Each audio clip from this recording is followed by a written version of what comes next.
Doctor Babasaheb Ambedkar द्वारा लिखित भगवान बुद्ध आणि त्यांचा धम्म ह्या ग्रंथाचे ध्वनी रूपांतरण। खंड पहिला। भाग पहिला। जन्मापासून परिवर्जेपर्यंत। ख्रिस्तपूर्व 6व्या शतकात उत्तर भारतात सार्वभौम असे एक राज्य नव्हते। संबंध देश निरनिराळ्या अनेक लहान मोठ्या राज्यात विभागून गेला होता। त्यापैकी काही राज्यांवर एका राजाची सत्ता होती, तर काहींवर एका राजाची सत्ता नव्हती। राजाची सत्ता असलेली राज्ये संख्येने एकूण 16 होती। त्यांची नावे अशा प्रकारे होती: अंग, मगध, काशी, कोशल, व्रज्जी, मल्ल, छेदी, वत्स, कुरु, पांचाल, मत्स्य, सौरसेन, अश्मक, अवंती, गांधार आणि कंबोज।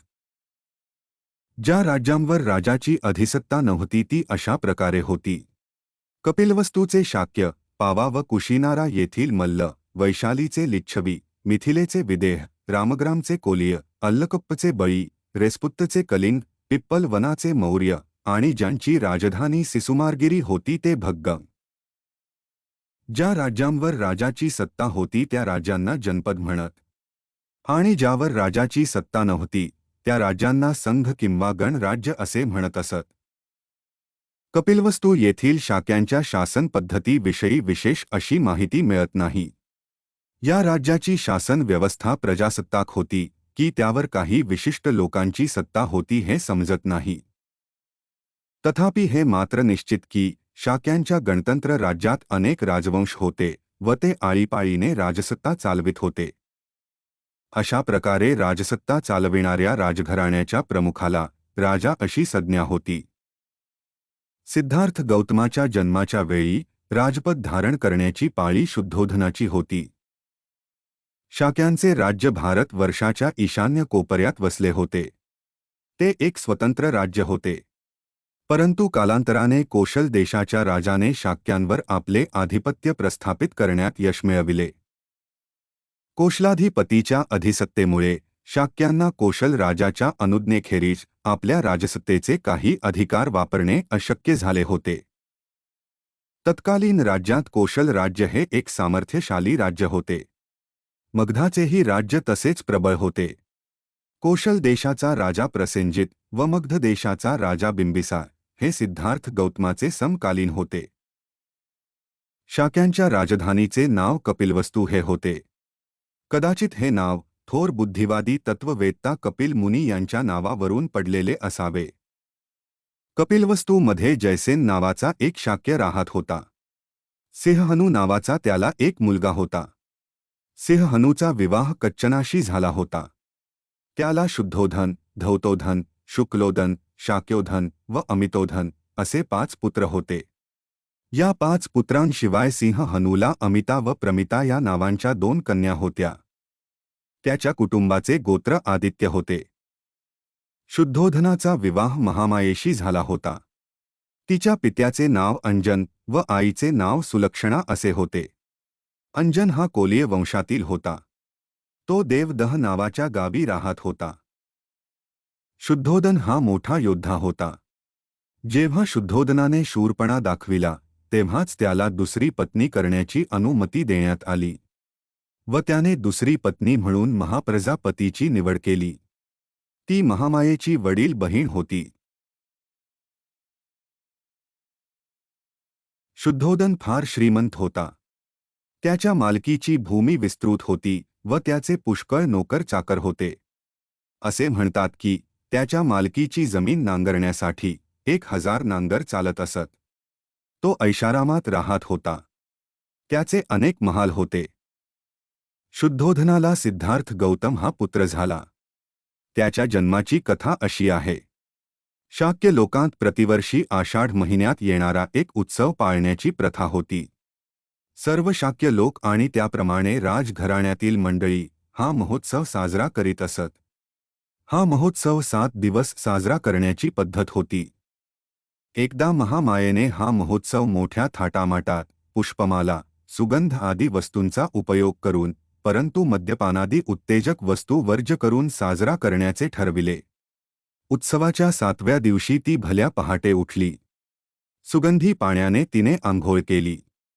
दानधर्मार्थ 4 लाख मोहरा तिने देणगी म्हणून वाटल्या. मौल्यवान अलंकार घालून साज शृंगार केला. आवडीच्या पदार्थांचे सेवन केले आणि व्रताचरण करून निद्रेसाठी कलात्मकतेने सजविलेल्या शयन मंदिरात ती गेली. त्या रात्री शुद्धोधन व महामाया यांचा एकांत होऊन महामायेला गर्भसंभव झाला. पलंगावर पहुडली असताना ती तशीच झोपी गेली. निद्राधीन असताना तिला स्वप्न पडले. स्वप्नात तिला दिसले की चातुर्दिक्पालांनी आपणाला निद्रिस्त स्थितीत मंचकासह उचलले व हिमालयाच्या माथ्यावर नेऊन एका विशाल शाल वृक्षाखाली ठेवून ते बाजूला उभे राहिले आहेत. नंतर चातुर्दिक्पालांच्या स्त्रिया तिच्या जवळ आल्या व त्यांनी तिला मानस सरोवराकडे नेले. त्यांनी तेथे तिला अभ्यंगस्नान घालून तिची वेशभूषा केली. तिला त्यांनी सुगंधी द्रव्ये लावून फुलांनी असे सजविले की ती कुणा दिव्य शक्तीचे स्वागत कराव्यास तयार झाली आहे असे वाटले. इतक्यात सुमेध नावाचा एक बोधिसत्व तिच्या पुढे प्रकट झाला व तिला म्हणाला, मी माझा शेवटचा जन्म पृथ्वीवर घेण्याचे ठरविले आहे. तू माझी माता होण्यास कबूल होशील का? तिने उत्तर दिले, होय, मोठ्या आनंदाने. त्याच क्षणी महामायेला जाग आली. दुसरे दिवशी सकाळी महामायेने आपले स्वप्न शुद्धोदनास सांगितले. स्वप्नाचा अर्थ बोध न झाल्यामुळे शुद्धोदनाने स्वप्न विद्येत पारंगत असलेल्या सुप्रसिद्ध 8 ब्राह्मणांना बोलावून घेतले.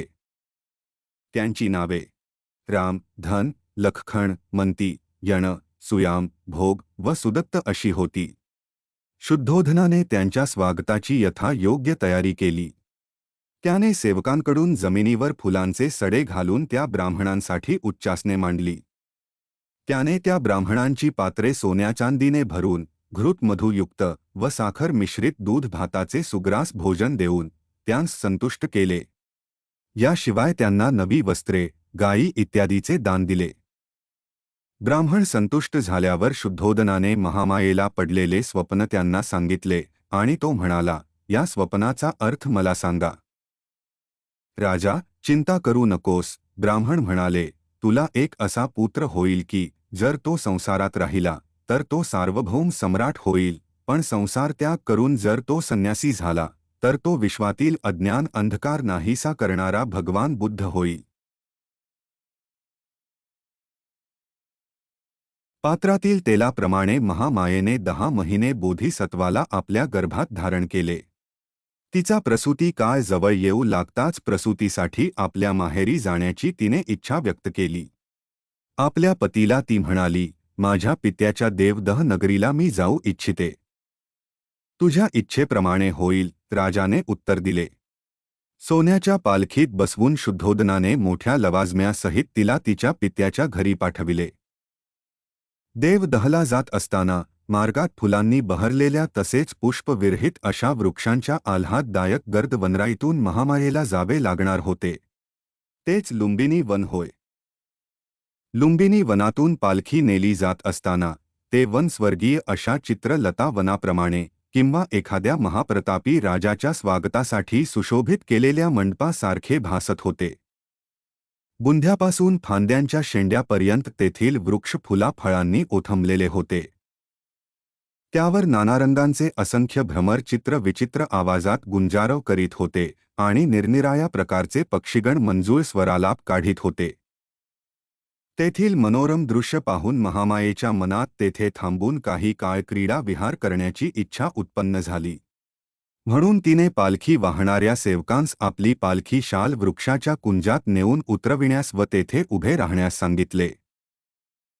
महामाया पालखीतून उतरली व तेथील एका सुंदर शाल वृक्षाच्या बुंध्याशी चालत गेली. त्या शाल वृक्षाच्या फांद्या वाऱ्याच्या झुळुकीने वर खाली हेलावत असलेल्या पाहून महामायेला त्यापैकी एक फांदी हाताने धरावी असे वाटले.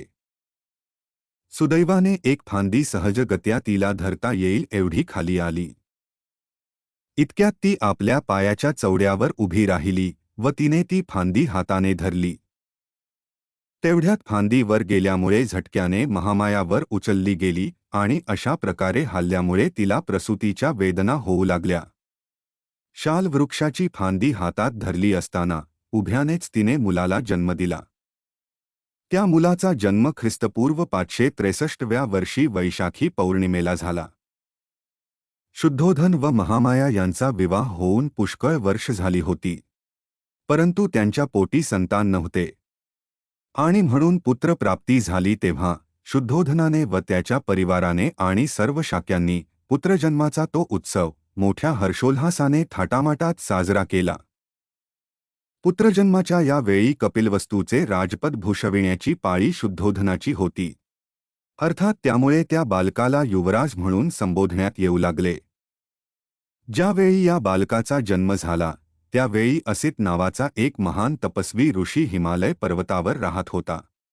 असित ऋषीने पाहिले की अंतरिक्षातील देव बुद्धम या शब्दाचा ध्वनी करीत आहेत व त्याचा प्रतिध्वनी चोहीकडे उमटत आहे.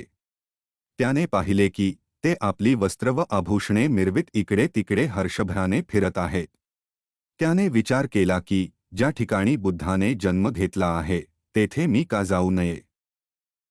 त्याने आपल्या दिव्यदृष्टीने सर्व जंबूद्वीपाचे निरीक्षण केले. तेव्हा शुद्धोदनाच्या गृही तेजाने तळपणारे एक दिव्य बालक जन्माला आले असून त्यामुळेच अंतरिक्षातील सर्व देव हर्षविभोर झाले आहेत असे त्याला दिसले. म्हणून तो महान ऋषी उठला आणि आपला पुतण्या नरदत्त याला बरोबर घेऊन राजा शुद्धोदनाच्या गृही आला व त्याच्या राजवाड्याच्या प्रवेशद्वारी उभा राहिला. तेथे त्याने लाखो लोक गोळा झाल्याचे पाहिले. तेव्हा तो द्वारपालाजवळ गेला आणि त्याला म्हणाला, अरे राजाला जाऊन सांग की दाराशी एक तपस्वी उभा आहे. तेव्हा तो द्वारपाल शुद्धोधनाजवळ गेला आणि हात जोडून म्हणाला, महाराज, दाराशी एक वयोवृद्ध ऋषी येऊन उभे राहिले आहेत. ते आपणाला भेटण्याची इच्छा करीत आहेत. राजाने असित मुनीकरता एका आसनाची व्यवस्था केली आणि तो द्वारपालास म्हणाला, त्या ऋषींना आत येऊ दे. तेव्हा महालाच्या बाहेर येऊन तो द्वारपाल असित मुनीला म्हणाला, कृपा करून आपण आत चला. असित मुनी शुद्धोदन राजाजवळ गेला व त्याच्या पुढे उभा राहून म्हणाला, विजय असो. राजा, तुझा विजय असो. तू आयुष्यमान हो आणि आपले राज्य सद्धर्माने चालव. तेव्हा शुद्धोधनाने असित मुनीला साष्टांग नमस्कार घातला आणि त्याला बसण्याकरिता आसन दिले. असित मुनी सुखपूर्वक स्थानापन्न झाल्यावर शुद्धोदन म्हणाला, हे तपस्वीन, यापूर्वी आपले दर्शन झाल्याचे आठवत नाही. आपल्या आगमनाचा काय हेतू असावा बरे? आपण इथे येण्याचे काय कारण? असित ऋषी शुद्धोधनाला म्हणाला, राजा, तुला पुत्रप्राप्ती झाली आहे. तुझ्या पुत्राला पाहण्याच्या इच्छेने मी इथे आलो आहे. शुद्धोधन म्हणाला, मुनिवर, बालक आता झोपला आहे.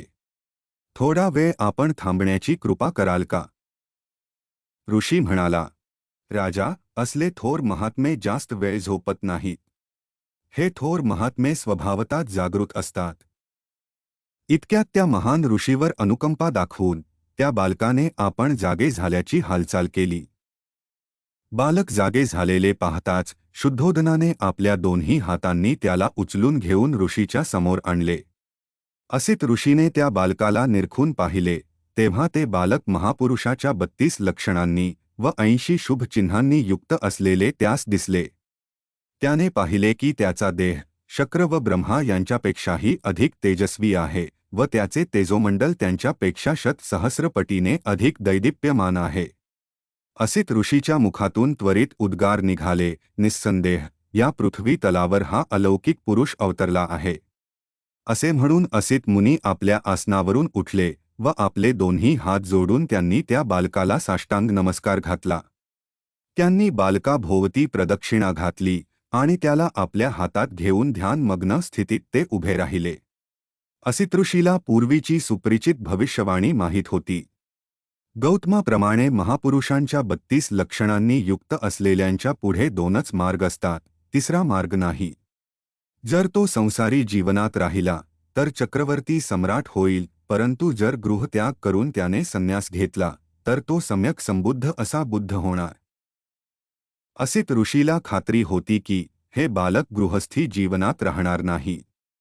त्या बालकाकडे पाहून अश्रू ढाळीत दीर्घ निश्वास टाकून तो ऋषी रडू लागला. असित मुनी अश्रू ढाळीत व दीर्घ निश्वास टाकीत रडत आहे, हे शुद्धोदनाने पाहिले. असित मुनी रडत असलेला पाहून शुद्धोदनाच्या अंगावर रोमांच उभे राहिले आणि त्याने व्याकुळतेने असित मुनीला विचारले, हे मुनीवर, अशा रीतीने का रडत आहात? अश्रू का ढाळीत आहात? दीर्घ निश्वास का टाकीत आहात? माझ्या बालकाचे भविष्य निर्विघ्न आहे ना? हे ऐकून ऋषी म्हणाला, राजा, मी बालकासाठी रडत नाही. त्याचे भविष्य अगदी निर्विघ्न आहे. मी रडतो आहे तो माझ्यासाठी. का बरे? शुद्धोधनाने विचारले. ऋषी उत्तरला, मी वयोवृद्ध झालो आहे. माझं आयुष्य आता संपत आले आहे. निश्चितपणे हे बालक बुद्ध होणार असून ते परमोच्च व सम्यक संबोधी प्राप्त करून घेईल.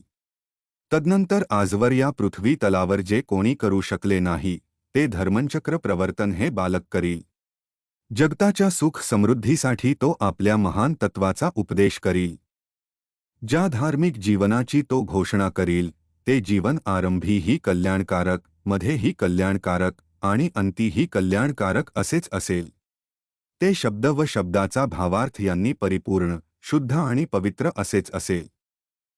ज्याप्रमाणे एखादे उंबराचे फूल क्वचितच वेळी व स्थळी या जगात उमललेले दिसते, त्याचप्रमाणे असंख्य पूर्वकालानंतर या जगतात एखाद्याच वेळी व स्थळी पूजनीय बुद्ध उदयास येतात.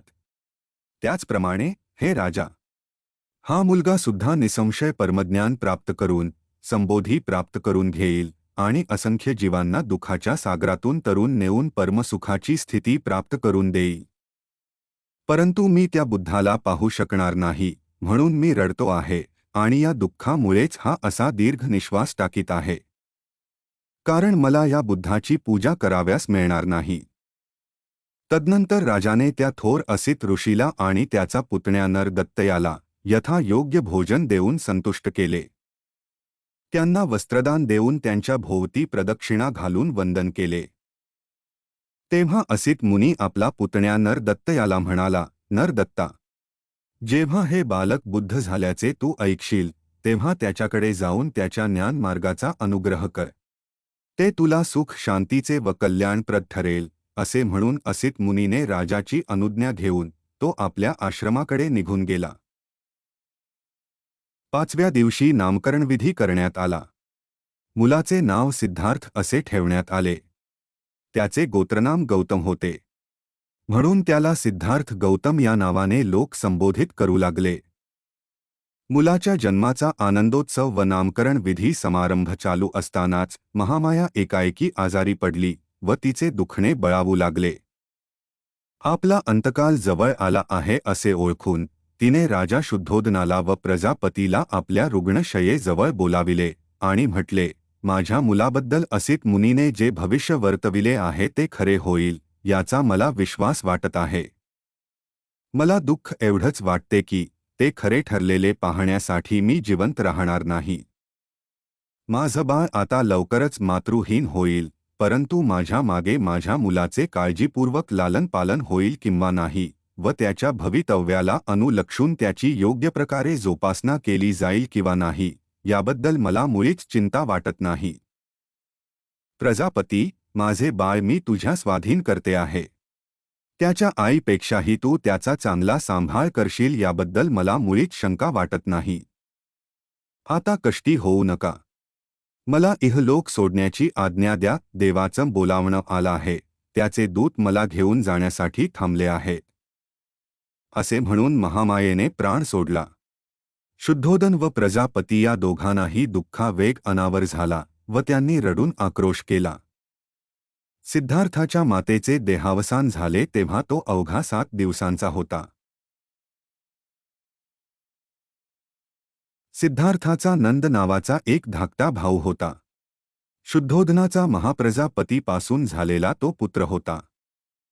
सिद्धार्थाला याशिवाय अनेक चुलत भाऊ होते.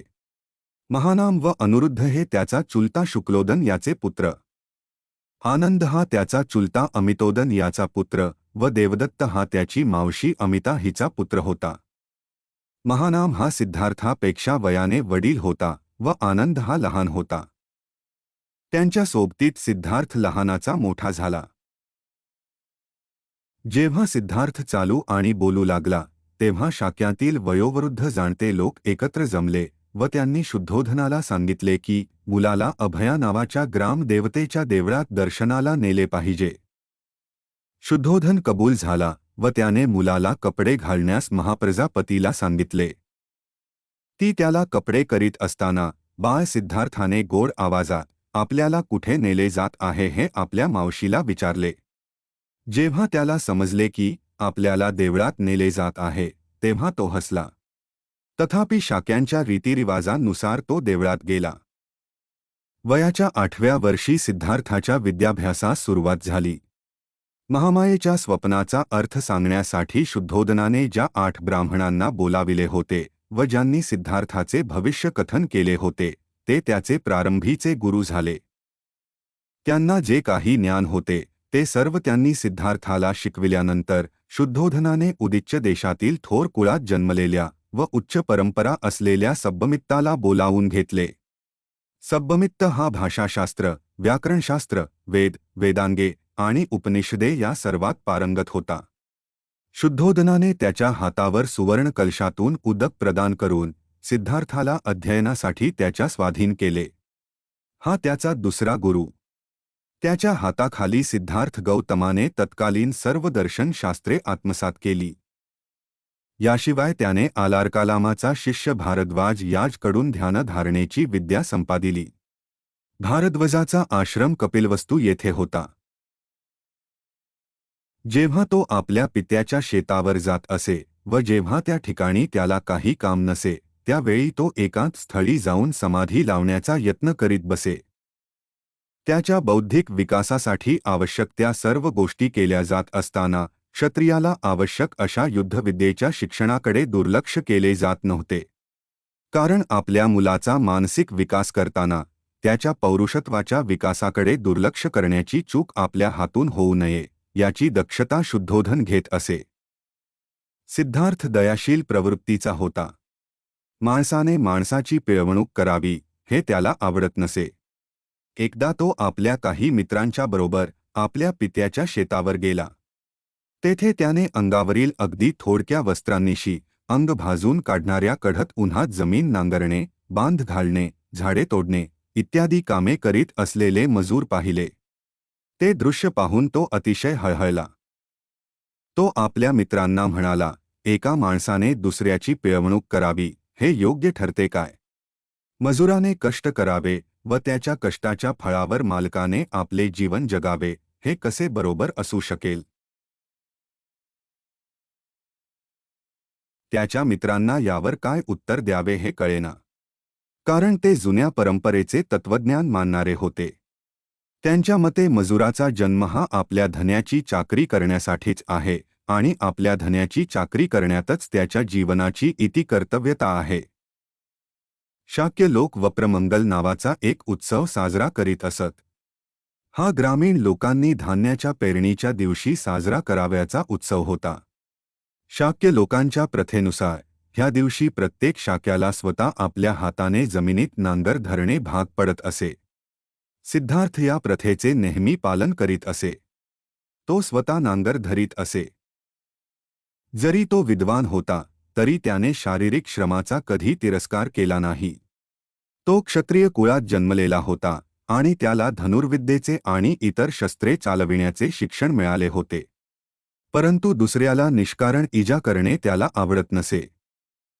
शिकार करणाऱ्यांच्या मंडळात सामील होण्यास तो तयार नसे. त्याचे मित्र त्याला म्हणत की तुला वाघांची भीती वाटते काय? तेव्हा तो उत्तर देई, मला माहीत आहे तुम्ही वाघाला मारण्यासाठी जात नसून तेथे हरिण आणि ससे यांच्यासारख्या निरुपद्रवी प्राण्यांना मारण्यासाठी जात आहात. निदान तुझे मित्र किती बिनचूक निशाणबाजी करतात हे पाहण्यासाठी तरी तू ये, त्याचे मित्र त्याला आग्रह करीत. सिद्धार्थ अशा प्रकारच्या आमंत्रणालाही नकार देई आणि म्हणे, मला निरुपद्रवी प्राण्यांना मारताना पाहणे आवडत नाही.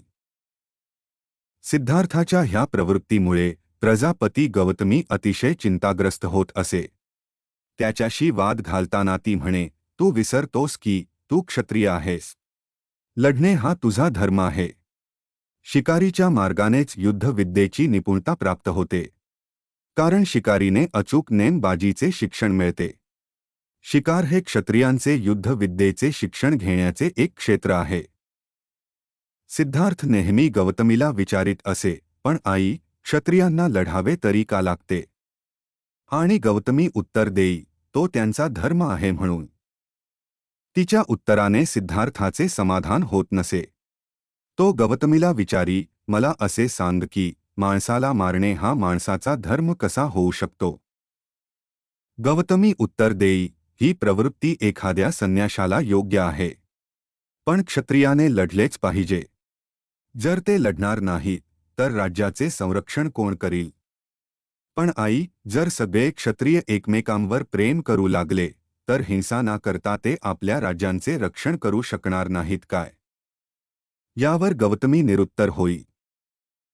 तो आपल्या मित्रांना आपल्याबरोबर बसवून समाधी लावण्यास उद्युक्त करण्याचा प्रयत्न करी.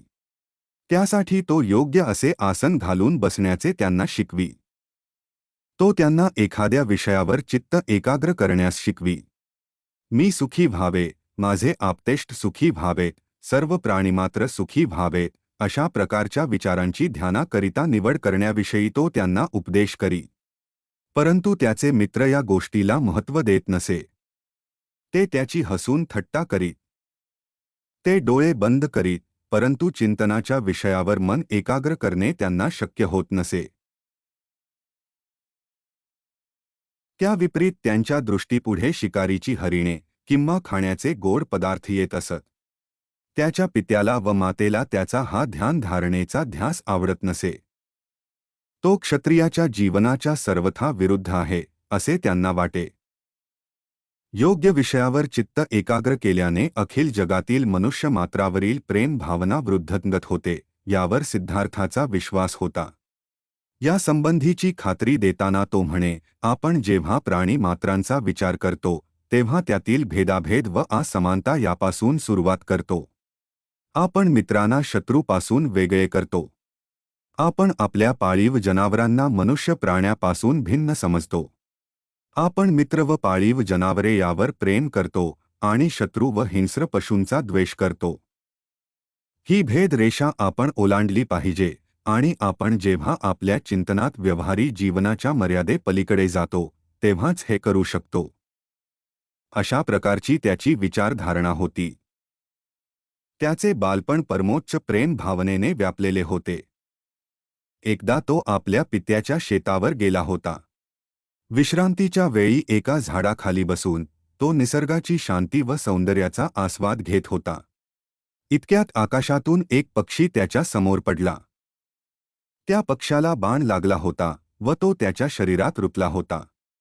त्यामुळे तो पक्षी घायाळ होऊन तडफडत होता. सिद्धार्थ त्या पक्षाला वाचविण्यासाठी पुढे आला. त्याने त्याच्या अंगातील बाण उपटून काढला.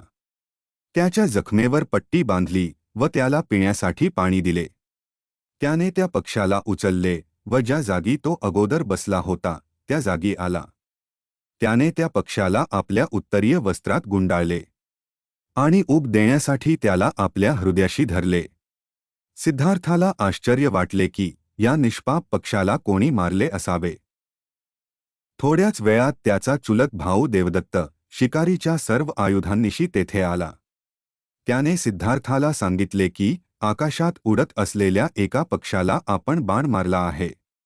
तो पक्षी जखमी झाला असून काही अंतरावर उडून गेल्यावर तो इथेच कुठेतरी पडला असावा.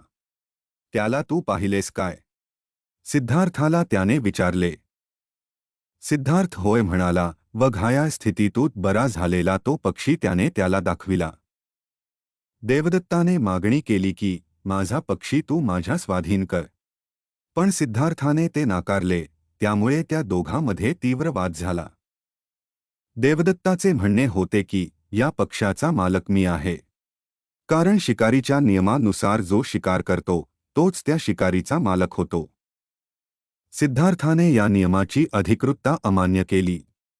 तो म्हणाला, जो ज्याचे रक्षण करतो त्यालाच त्याच्या मालकीचा हक्क प्राप्त होतो.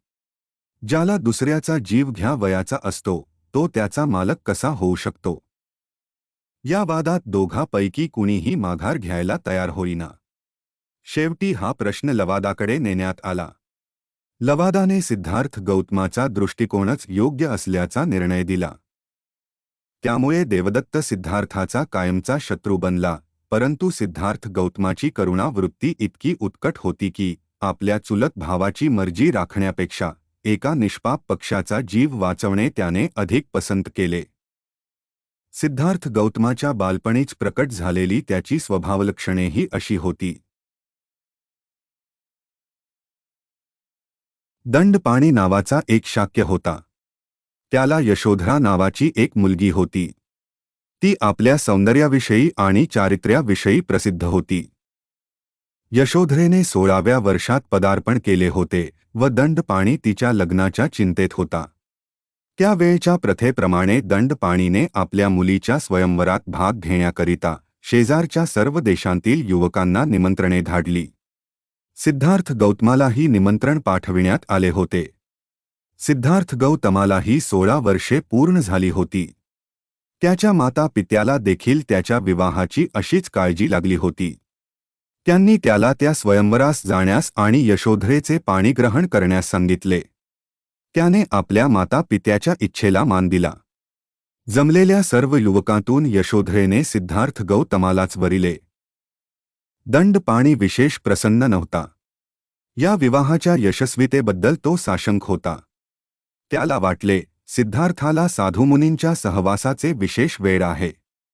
त्याला एकल कोंडे राहणे आवडते. तो एक यशस्वी गृहस्थ कसा होऊ शकेल?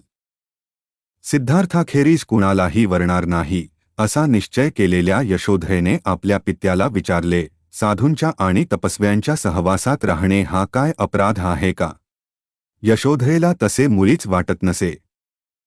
सिद्धार्थ गौतमाखेरीज कुणाशीही लग्न करणार नाही असा आपल्या मुलीने केलेला निश्चय ओळखून यशोधरेच्या मातेने या विवाहास संमती देण्यास दंडपाणीला सांगितले.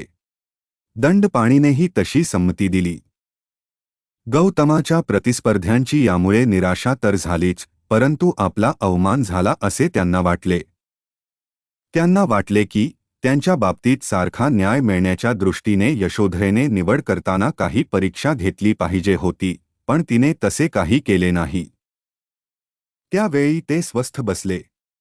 त्यांना वाटले दंडपाणी यशोधरेला सिद्धार्थ गौतमाची निवड करू देणार नाही आणि त्यामुळे आपला हेतू साध्य होईल.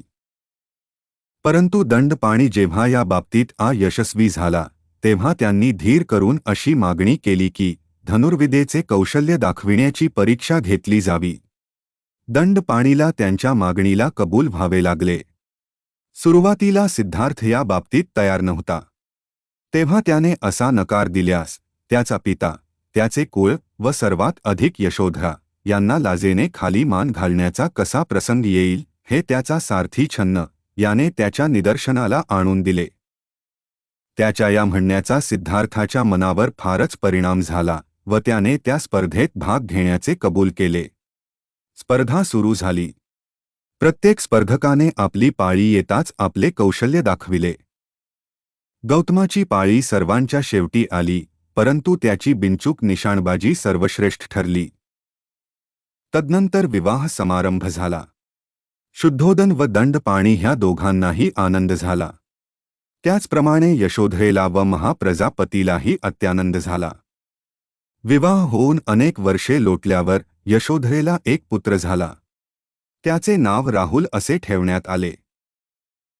आपल्या पुत्राचा विवाह होऊन व त्याने सांसारिक जीवनात प्रवेश केला हे पाहून राजाला संतोष झाला. तथापि याबरोबरच असित मुनीची भविष्यवाणी त्याचा सारखा पिच्छा पुरवित होती. ते भविष्य खरे होऊ नये म्हणून राजाने त्याला वैषयिक सुख विलासात गुंतवून ठेवण्याचा विचार ठरविला. हा उद्देश दृष्टीपुढे ठेवून शुद्धोदनाने आपल्या पुत्राला राहण्यासाठी 3 राजमहाल बांधले. एक उन्हाळ्यात राहण्यासाठी, एक पावसाळ्यात राहण्यासाठी व एक हिवाळ्यात राहण्यासाठी. हे तिन्ही राजमहाल विलासी जीवनाला उत्तेजक अशा सर्व प्रकारच्या साधनांनी सुसज्ज करण्यात आले होते. प्रत्येक महालाभोवती विविध जातींच्या वृक्षांची आणि फुलांची मनोहारी रचना केलेले विस्तृत असे उद्यान होते. आपल्या कुटुंबाचा पुरोहित उदाईन याच्याशी सल्लामसलत करून राजाने राजपुत्रासाठी अतिसुंदर युवतींनी युक्त अशा अंतःपुराची व्यवस्था करण्याचा विचार ठरविला. तेव्हा शुद्धोदन राजाने जीवनातील सुखोपभोगासाठी राजकुमाराला वश कसे करून घ्यावे याचा त्या सुंदरींना सल्ला देण्यास उदाईनास सांगितले. अंतपुरात वयाच्या स्त्रियांना एकत्रित करून उदाईनाने त्यांनी राजकुमाराला वश कसे करून घ्यावे याची त्यांना प्रथम माहिती दिली. त्यांना उद्देशून तो म्हणाला, तुम्ही या प्रकारच्या सर्व वशीकरण कलांत कुशल आहात. तुम्ही मदनाची भाषा जाणण्यात चतुर आहात. तुमच्या ठायी सौंदर्य आणि आकर्षकता परिपूर्ण आहे. तुम्ही तुमच्या कसबात वाकबगार आहात. तुमच्या या कलागुणांनी ज्यांच्या ठायी काही वासना शिल्लक राहिलेली नाही अशा योग्यांचे सुद्धा तुम्ही चित्त अस्वस्थ करू शकता. आणि ज्यांना केवळ स्वर्गीय अप्सराच भुलवू शकतात अशा देवांना सुद्धा तुम्ही आपल्या मोहपाशात गुरफटू शकता. हृदयातील भावना व्यक्त करण्याच्या तुमच्या कौशल्याने, तुमच्या नखरेलपणाने, तुमच्या शरीर सौष्ठवाने आणि अकृत्रिम अशा लावण्याने तुम्ही जर स्त्रियांनाही मोहित करू शकता तर मग पुरुषांना तुम्ही किती सहज अंकित करू शकाल. आपापल्या क्षेत्रात अशा प्रकारे कुशल असलेल्या तुम्हाला राजपुत्राला जिंकून त्याला तुमचा बंदी करणे व प्रेम रज्जूंनी बांधून त्याला तुमचा अंकित करून ठेवणे असाध्य नाही. या बाबतीत तुमच्या हातून घडलेली एखादी भित्रेपणाची कृती लज्जेने डोळे मिटणाऱ्या एखाद्या नववधूला शोभेल, पण तुम्हाला ती शोभणार नाही. निसंशय हा वीर पुरुष आपल्या पराक्रमामुळे महान आहे, परंतु तुम्हाला त्याचे काय? स्त्रीचे सामर्थ्य त्यापेक्षाही मोठे आहे, हाच तुमचा दृढ निश्चय असू द्या. प्राचीन काळी ज्याला जिंकणे देवांनाही कठीण होते अशा एका महान तपस्व्याला काशीतील एका सौंदर्यवती वेश्येने लाथा मारून व झिडकारून आपल्या पायी लोळण घेत ठेवले होते. आणि महान तपस्वी विश्वामित्राला तो तपश्चर्येत निमग्न असतानाही घृताची नावाच्या अप्सरेने 10 वर्षे जंगलात आपला बंदी करून ठेविला होता. यासारख्या अनेक तपस्व्यांना जेथे स्त्रियांनी कवडीमोल केले तेथे ज्याचे यौवन पुष्प प्रथमच उमलत आहे अशा कोमल राजकुमाराची काय कथा. हे असे असल्यामुळे तुम्ही धीटपणाने असे प्रयत्न करा की राजकुळाची वंश परंपरा सिद्धार्थाकडून खुंटणार नाही. सामान्य स्त्रिया सामान्य पुरुषाला अंकित करतात, परंतु त्याच खऱ्या स्त्रिया ज्या असाधारण स्वभावाच्या पुरुषांना जिंकतात. उदाईनाचे हे शब्द त्या स्त्रियांच्या हृदयाला लागले व राजपुत्राला वश करण्यासाठी आपले सर्व सामर्थ्य पणास लावण्याचा त्यांनी निश्चय केला. तथापि त्यांच्या भ्रुकुटी, त्यांचे कटाक्ष, त्यांचे नखरे, त्यांचे हसणे, त्यांच्या नाजूक हालचाली हे सर्व काही त्यांच्या ठायी असून सुद्धा त्या अंतापूरवासिनी युवतींना आपण राजपुत्राला वश करू शकू अशी स्वतःबद्दल खात्री वाटत नव्हती. परंतु पुरोहित उदाईनाच्या प्रेरणेमुळे, राजपुत्राच्या कोमल स्वभावामुळे आणि मादकता व काम भावना यांच्या प्रभावाच्या जाणीवेमुळे थोड्याच वेळात त्यांचा आत्मविश्वास जागृत झाला. नंतर त्या स्त्रिया आपल्या कामगिरीस लागल्या. हिमालयाच्या अरण्यात हत्तीणींच्या कळपांसमवेत हत्ती जसा फिरत असतो तसा त्या उपवनात त्या आपल्या समवेत राजपुत्रास हिंडाव्यास लावू लागल्या. स्त्रियांच्या समवेत तो राजपुत्र त्या मनोहर उद्यानात सूर्य जसा अप्सरांना घेऊन आपल्या राजोद्यानात फिरावा तसा शोभून दिसत होता. त्यांच्यापैकी काही जणींनी कामाकुल होऊन सहज लागलेल्या धक्क्यात त्याला आपल्या भरदार पीन स्तनांशी दाबून धरले, तर दुसऱ्यांनी ठेच लागून पडत असल्याचा बहाणा करून त्याला घट्ट आलिंगन दिले व आपले वेलीसारखे गोंडस हात त्याच्या खांद्यावर लोंबकळत सोडून त्या त्याच्यावर वाकल्या. तोंडाला मद्याचा वास येत असलेल्या दुसऱ्या काही जणी आपल्या ताम्र रंगाच्या अधरोष्ठांनी त्याच्या कानात पुटपुटल्या, माझं गुपित ऐका बर का. ज्यांची शरीरे उठण्यांनी ओली झाली होती अशा काही जणी त्याचे दोन्ही हात आतुरतेने घट्ट धरून जणू काय त्याला हुकूमच करीत म्हणत होत्या, आमचा पूजा विधी येथेच करा. मद्य पिऊन झिंगल्याचे सोंग करणारी दुसरी एक सुंदरी तिचे निळे वस्त्र पुन्हा पुन्हा खाली सरकत असताना आपली जीभ दाखवीत अशी उभी होती की रात्री तळपणाऱ्या विद्युल्लतेप्रमाणे ती चटकन नजरेत भरत होती. काही जणी आपल्या सोन्याच्या पैंजणांचा आवाज करीत मुलायम वस्त्रात झाकलेली आपली अंगे त्याला दाखवीत इकडे तिकडे फिरत होत्या. दुसऱ्या काही जणी आम्रवृक्षाची फांदी हातात धरून सुवर्ण कलशाप्रमाणे दिसणारे आपले उरोज मुद्दाम दाखवीत उभ्या होत्या. कमलांच्या ताटव्यातून आणलेली कमळपुष्पे हातात धरलेली एक कमलनयनी कमळावती पद्मादेवी सारखी त्या कमळमुख राजपुत्रा शेजारी उभी होती. दुसरी एक ललना सहज समजू शकेल असे मधुर गीत हावभावपूर्वक गाताना त्या आत्मसंयमी पुरुषाला कामोत्सुक करण्याचा प्रयत्न करीत होती आणि आपल्या नेत्रकटाक्षाने जणू काय म्हणत होती, तुम्ही भ्रमात आहात बर का महाराज. दुसरी एक लावण्यवती आपल्या तेजस्वी चेहऱ्यावर आपल्या भ्रुकुटीची कमान ताणून वीर पुरुषाचा आविर्भाव आणून त्याची नक्कल करीत होती. जिच्या कानांतील कुंडले वाऱ्याने सारखी हलत होती अशी उत्फुल्ल उरोज असलेली दुसरी एक यौवना त्याच्याकडे पाहत मोठमोठ्याने हसून जणू काही सांगत होती, शक्य असेल तर पकडा मला. दुसरीकडे जात असताना दुसऱ्या एकीने त्याला पुष्पहाराने बांधून ठेविले, तर बाकीच्या काही जणी मधुर पण हत्तीच्या मस्तकावरील अंकुशाप्रमाणे खोचक अशा शब्दांचा मारा करून त्याला जणू काय शिक्षाच करीत होत्या. त्याच्याशी वाद घालण्याची इच्छा बाळगणाऱ्या दुसऱ्या एकीने आंब्याच्या मोहोराची डहाळी हातात धरून विषय वासनेने बेभान झालेल्या स्थितीत त्याला विचारले, हे कुणाचे फूल आहे? दुसरी एक कामिनी पुरुषी आव आणून त्याला म्हणाली, स्त्रीकडून जिंकला गेलेला तू आता जा, ही पृथ्वी पादांकरात कर. दुसरी एक चंचल नयना आपले नीलकमळ हुंगीत उत्तेजित अवस्थेत काहीशा अस्पष्ट शब्दांत राजपुत्राला उद्देशून म्हणाली, नाथ, मधु सुगंधी मोहोराने बहरलेला हा आम्रवृक्ष पहा. यावर बसून सोन्याच्या पिंजऱ्यात बंद करून ठेवल्याप्रमाणे कोकिळा येथे गात आहे. इकडे या आणि हा अशोक वृक्ष पहा. प्रेमिकांची दुखे तीव्र करणाऱ्या या वृक्षावर बसून हे भ्रमर असा गुंजारव करीत आहेत की जणू काय ते कामागनीने होरपळून निघाले आहेत.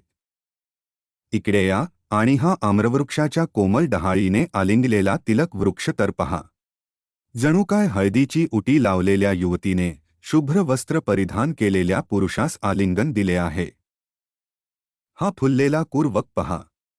रक्तचंदना रसासारखा ताजा आणि टवटवीत दिसणारा हा वृक्ष जणू काय रमणींच्या नखांच्या रंगापुढे आपण फिक्के आहोत असे वाटून खाली वाकला आहे. इकडे या आणि सभोवार अंकुरलेला हा तरुण अशोक बघा. जणू काय आमच्या हातांच्या सौंदर्यापुढे लज्जित होऊन तो उभा आहे. ज्याच्या काठावर सभोवार सिंदूर वराचे कुंज उगवलेले आहे असे हे सरोवर पहा.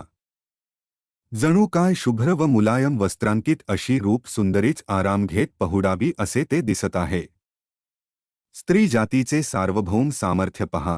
पलीकडे पाण्यात जी चक्रवाकी पुढे पुढे जात आहे आणि तिचा प्रियकर चक्रवाक पक्षी एखाद्या दासाप्रमाणे तिच्या मागोमाग जात आहे. आपल्याच तंद्रीत गात असलेल्या कोकिळाचे ते स्वरालाप ऐका. दुसरी कोकिळा जणू काय त्याला निर्भयपणे रुकार दिल्यागत गात आहे असे वाटते. वसंत ऋतूंत पक्षात निर्माण होणारा उन्माद आपणातही निर्माण झाला असता व आपण किती बुद्धिमान आहोत अशा विचारात मग्न राहणाऱ्या पंडितांचा विचार आपणात नसता तर किती चांगले झाले असते. अशा प्रकारे प्रेमासक्त झालेल्या या प्रमदांनी प्रेम युद्धाच्या सर्व प्रकारच्या कृत्यांनी राजपुत्रावर हल्ला केला. तथापि अशा प्रकारचे आक्रमण झाले असतानाही तो आत्मसंयमी राजपुत्र प्रमुदित झाला नाही किंवा हसलाही नाही. त्यांच्या नैसर्गिक अवस्थेत त्या स्त्रियांना पाहून तो राजपुत्र स्थिर व एकाग्र मनाने विचार करू लागला. या स्त्रियात अशा कोणत्या गोष्टींची उणीव आहे की त्यांना इतकेही दिसू नये की यौवन हे चंचल आहे. कारण वार्धक्य हे सौंदर्यात जे जे काही आहे ते सर्व नष्ट करणारे आहे. अशा प्रकारे ह्या स्तुतिसुमनांचा वर्षाव अनेक महिने व वर्षे सारखा चालला होता. परंतु तो सफल झाला नाही. त्या तरुण स्त्रिया अयशस्वी झाल्या व राजपुत्र काही त्यांच्याकडे आकर्षित झाला नाही हे उदाईनाच्या लक्षात आले. राजनीतीत कुशल असलेल्या उदाईनाने स्वतःच शेवटी राजपुत्राशी बोलण्याचे ठरविले. राजपुत्रास एकांतात भेटून उदाईन त्याला म्हणाला, तुझा एक अनुरूप मित्र म्हणून ज्या अर्थी राजाने माझी नेमणूक केली आहे त्या अर्थी अंतःकरणपूर्वक मित्रभावनेने तुझ्याशी बोलण्याची माझी इच्छा आहे. असे म्हणून उदाईनाने सुरुवात केली. जे अहितकारक आहे त्याच्यापासून परावृत्त करणे, जे हितकारक आहे ते करण्यास प्रवृत्त करणे व संकटकाळी सोडून नाही जाणे, ही मित्राची 3 लक्षणे आहेत. मित्रत्वाचे अभिवचन दिल्यानंतरही पुरुषार्थापासून तुला दूर होत असताना पाहून मी त्याकडे दुर्लक्ष करणे म्हणजे मी मित्रत्वाला पारखा झालो असे होईल. कपटाने सुद्धा स्त्रीला वश करणे हे योग्यच आहे. त्यामुळे मनुष्याची लज्जाही जाते व त्याचे रंजनही होते. आदरपूर्वक वागणूक व तिच्या इच्छेची परिपूर्ती यांनीच स्त्रीच्या हृदयाला बांधले जाते. सद्गुणच खऱ्या अर्थाने प्रेमाचे कारण असतात. कारण स्त्रीला आदरभाव आवडतो. मग हे विशाल नयनांच्या राजपुत्रा, जरी तुझ्या मनात नसले तरी तुझ्या सौंदर्याला साजेशा शालीनतेने तू त्या स्त्रियांना प्रसन्न करण्याचा प्रयत्न नाही का करणार? विनय हा स्त्रियांना सुगंधी उठण्याप्रमाणे सुखकर वाटतो. विनय हा एक बहुमोल अलंकार आहे. विनयावाचून सौंदर्य हे पुष्पविहीन उद्यानासारखे आहे. पण केवळ विनयाचा काय उपयोग? त्याच्याबरोबर हृदयातील भावनेचीही जोड असली पाहिजे. मोठ्या कष्टाने प्राप्त होणारे काम भोग तुझ्या मुठीत आहेत. मग खात्रीने तू त्यांचा तिरस्कार का करावा? काम हाच सर्वप्रथम पुरुषार्थ मानून प्राचीन काळी इंद्राने गौतम ऋषीची पत्नी अहिल्या हिचे प्रियाराधन केले. अशाच प्रकारे अगस्ती ऋषीसुद्धा सोमाची पत्नी रोहिणी हिच्याशी रम्माण झाला आणि श्रुतीसुद्धा सांगतात की लोपामुद्रेचीही तीच गत झाली. महान तपस्वी बृहस्पतीने औताथ्याची पत्नी व मरुताची कन्या ममता हिला भोगून भारद्वाजाला जन्म दिला. श्रेष्ठ दाता आशाचंद्राने बृहस्पतीच्या पत्नीला ती अर्घ्य प्रदान करीत असताना ग्रहण करून तिच्या ठायी दिव्य बुधाला जन्म दिला. अशाच प्रकारे प्राचीन काळी विषयासक्त झालेल्या पराशर ऋषीने सुद्धा यमुना नदीच्या काठी वरुणाच्या मुलाची मुलगी कुमारी काली हिच्याशी सहवास केला. कामातुर वशिष्ठ ऋषीने अक्षमाला नावाच्या एका खालच्या जातीतील हीन स्त्रीशी रथ होऊन कपिंगलाद नावाच्या पुत्रास जन्म दिला. आणि वार्धक्याने गलितगात्र झालेला असतानाही राजर्षी ययाती चैत्ररथ वनात विश्वाकी अप्सरेबरोबर रम्माण झाला. आणि पत्नीशी संभोग केल्याने आपला मृत्यू ओढवेल हे जाणत असून सुद्धा कौरव नरेश पांडू माद्रीच्या सौंदर्यगुणांवर मुग्ध होऊन विषय सुखाच्या अधीन झाला. यासारख्या अनेक महान पुरुषांनी सुखासाठी निंदनीय कामोपभोगाचा अवलंब केला, तर मग जे भोग प्रशंसनीय आहे अशांचा अवलंब करणे किती सुखद होऊ शकते. आणि असे असताना तुझ्यासारख्या शक्ती व सौंदर्यसंपन्न युवकाने ज्या सुखाच्या अधीन सर्व जग आहे आणि ज्या सुखावर स्वभावताच तुझा हक्क आहे त्या सुखाची उपेक्षा करावी हे आश्चर्य आहे. पवित्र परंपरेने समर्थिलेली व योग्य वाटणारी महामंत्र्याची ही वचने ऐकून मेघगर्जनेसारख्या आपल्या आवाजात राजपुत्राने त्याला उत्तर दिले. तो म्हणाला, माझ्याबद्दलचा स्नेहभाव व्यक्त करणारी तुझी ही भाषा तुला योग्यच आहे. परंतु माझ्यासंबंधी तुझी चूक कुठे होत आहे हे मी तुला पटवून देईन. मी ऐहिक विषयांची अवहेलना करीत नाही. सर्व मानवमात्र त्यात गुरफटलेला आहे हे मला माहीत आहे. पण हे जग अनित्य आहे याची जाणीव असल्यामुळे माझे मन त्यात रमत नाही. यद्यपि हे स्त्री सौंदर्य कायम राहिले तरीसुद्धा विषयोपभोगातच आनंद मानून राहणे सुज्ञ माणसाला शोभणारे नाही. आणि जरी तू म्हणत असलास की थोर थोर महात्मे सुद्धा विषयवासनेला बळी पडले तरी त्यांच्या त्या उदाहरणांना भुलू नकोस. कारण त्यामुळे शेवटी त्यांचा नाशच झालेला आहे. जेथे सर्वनाश आहे किंवा जेथे ऐहिक विषयाचा मोह आहे अथवा जिथे आत्मसंयमनाचा अभाव आहे अशा ठिकाणी खरीखुरी महात्मता असणे शक्य नाही. आणि स्त्रियांशी वरकरणी प्रेम करून वागावे असे जेव्हा तू म्हणतोस तेव्हा ते वरकरणी प्रेम जरी आदरपूर्वक असले तरी मला त्याची गोडी वाटत नाही. जेथे खरेपणा नसेल तेथे स्त्रीची इच्छापूर्ती करण्यातही मला मुळीच आवडणार नाही. जर संयोग मनापासून व नैसर्गिक नसेल तर त्या संयोगाचा धिक्कार असो असेच मी म्हणेन. मन विषयाधीन झाले असेल, मिथ्यत्वावर विश्वास ठेवणारे असेल, विषय वस्तूंचे दोष न पाहणारे असेल तर मग अशी वंचना करून घेण्यात काय अर्थ आहे. आणि विषय वासनेचे बळी जर एकमेकांची फसवणूक करू लागले तर ते पुरुष आणि त्या स्त्रिया एकमेकांकडे पाहण्यासही अपात्र आहेत असेच नाही का? या गोष्टी अशा असल्यामुळे मला खात्री आहे की अशा नीच विषय भोगाच्या कुमार्गाकडे तू मला नेणार नाहीस. राजपुत्राच्या या दृढ संकल्पाने उदायीन निरुत्तर झाला आणि त्याने ही सर्व हकीकत त्याच्या पित्याला म्हणजेच राजा शुद्धोधनास निवेदन केली. आपल्या पुत्राचे मन सर्व प्रकारच्या विषयभोगांपासून परावृत्त असल्याचे जेव्हा शुद्धोधनाला समजले तेव्हा त्याला त्या संबंध रात्री झोप लागली नाही. हृदयात बाण रुतलेल्या हत्तीसारखा तो विव्हळ झाला. राजपुत्र सिद्धार्थाला भोगमय जीवनाच्या सुखाकडे आकर्षित करण्याचा मार्ग शोधण्यासाठी व आपल्या जीवनाला ज्या प्रकारची कलाटणी तो देण्याचा संभव होता त्यापासून त्याला परावृत्त करण्यासाठी राजा शुद्धोधनाने आपल्या मंत्र्यांच्यासह विचार करण्यात पुष्कळ वेळ खर्च केला. परंतु आतापर्यंत योजिलेल्या उपायांखेरीज दुसरा कोणताही उपाय त्यांना सुचला नाही. आणि ज्यांच्या पुष्पमाला आणि अलंकार व्यर्थ ठरले, ज्यांचे हावभाव व लाडीगोडी निष्फळ ठरली, अशा आपले रतिभाव हृदयात लपवून ठेवलेल्या त्या युवतींचे ते अंतपूर विसर्जित करण्यात आले. शाक्यांचा एक संघ होता.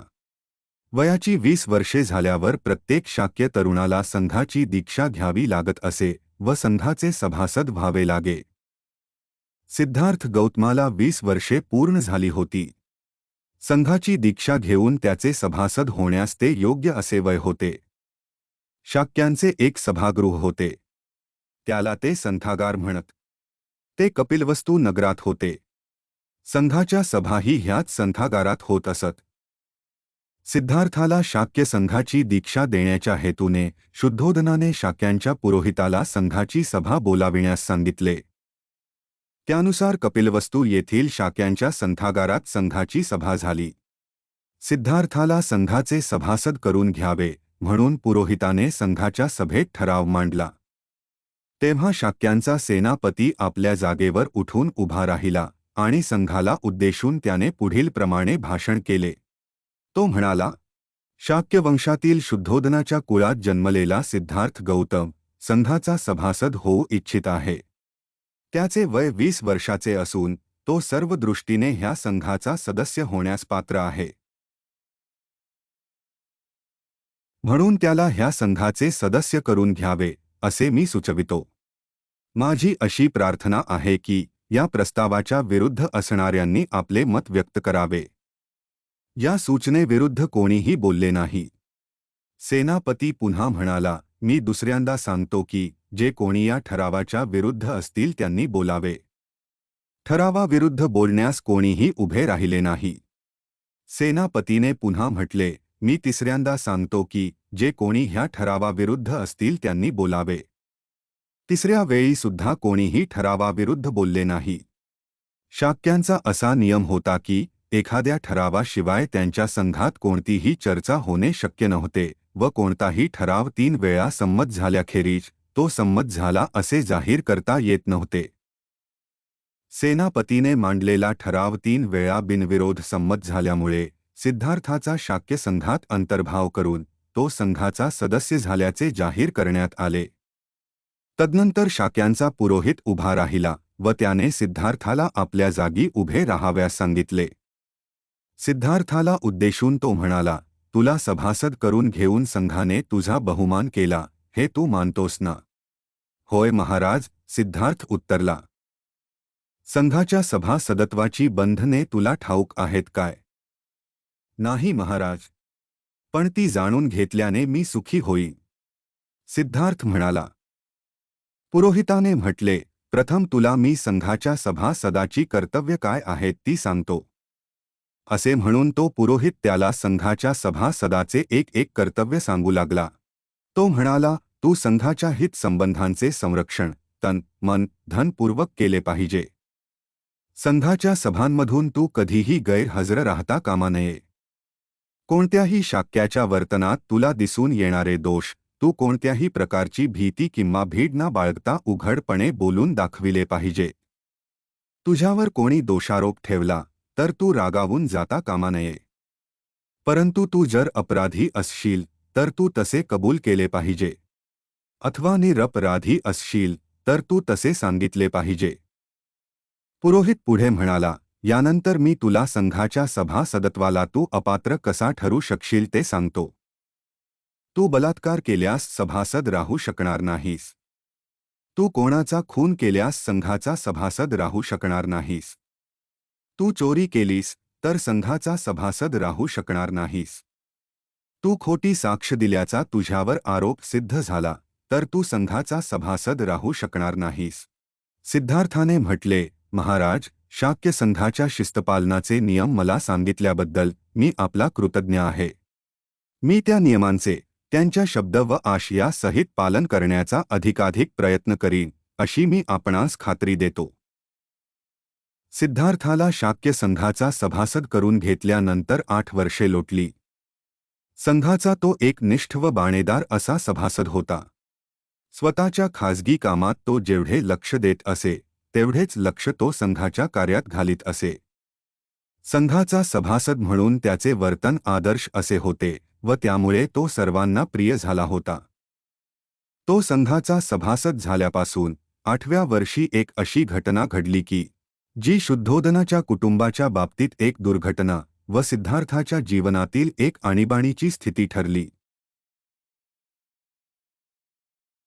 या दुःखांतिकेचा आरंभ असा आहे. शाक्यांच्या राज्याच्या सीमेला लागून कोलियांचे राज्य होते. रोहिणी नदीमुळे ही दोन्ही राज्ये विभागली गेली होती. रोहिणी नदीचे पाणी शाक्य व कोलिय हे दोघेही आपापल्या शेतीकरिता वापरीत होते. रोहिणी नदीचे पाणी प्रथम कोणी व किती घ्यावे याबद्दल प्रत्येक सुगीच्या हंगामात त्यांचा वाद होत असे. या वादाची परिणती भांडणात व काही प्रसंगी मारामारीतही होत असे. सिद्धार्थाच्या वयाला 28 वर्षे झाली. त्या वर्षी शाक्यांच्या व कोलियांच्या सेवकांमध्ये नदीच्या पाण्यावरून फार मोठा संघर्ष झाला. दोन्ही बाजूंच्या लोकांना दुखापती झाल्या. जेव्हा या संघर्षाची माहिती शाक्य व कोलिय यांना मिळाली तेव्हा हा प्रश्न आता युद्धानेच कायमचा निकालात काढावा असे त्यांना वाटले. म्हणून शाक्यांच्या सेनापतीने कोल्यांशी युद्ध पुकारण्याच्या प्रश्नावर विचार करण्यासाठी शाक्य संघाचे अधिवेशन बोलाविले. संघाच्या सभासदांना उद्देशून सेनापती म्हणाला, आपल्या लोकांवर कोल्यांनी हल्ला केला असून त्यात आपल्या लोकांना माघार घ्यावी लागली आहे. अशा प्रकारच्या आक्रमणाची कृत्ये यापूर्वीही अनेक वेळा कोलियांकडून घडलेली आहेत आणि आम्ही ती आजपर्यंत सहन केली आहेत. पण यापुढे हे चालू देणे शक्य नाही. हे थांबलेच पाहिजे आणि हे थांबविण्याचा एकच मार्ग म्हणजे कोलियांच्या विरुद्ध युद्ध पुकारणे हाच होय.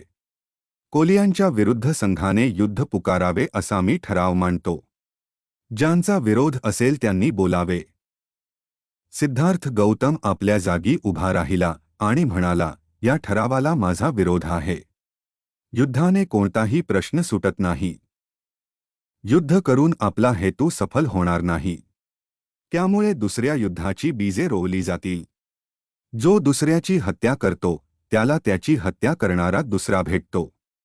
जो दुसऱ्याला जिंकतो त्याला जिंकणारा दुसरा भेटतो. जो दुसऱ्याला लुबाडतो त्याला लुबाडणारा दुसरा भेटतो. सिद्धार्थ गौतम पुढे म्हणाला, संघाने कोलियांच्या विरुद्ध युद्धाची घोषणा करण्याची घाई करू नये असे मला वाटते. प्रथम दोष कोणाचा आहे याची खात्री करून घेण्यासाठी काळजीपूर्वक चौकशी केली पाहिजे. आपल्याही लोकांनी आक्रमण केले असल्याचे मी ऐकले आहे. हे जर खरे असेल तर आपण सुद्धा निर्दोष नाहीत हे सिद्ध होते.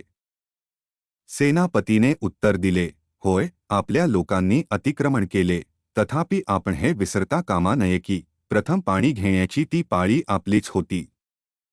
सिद्धार्थ गौतम म्हणाला, यावरून हे स्पष्ट होते की आपण दोषांपासून पूर्णपणे मुक्त नाही.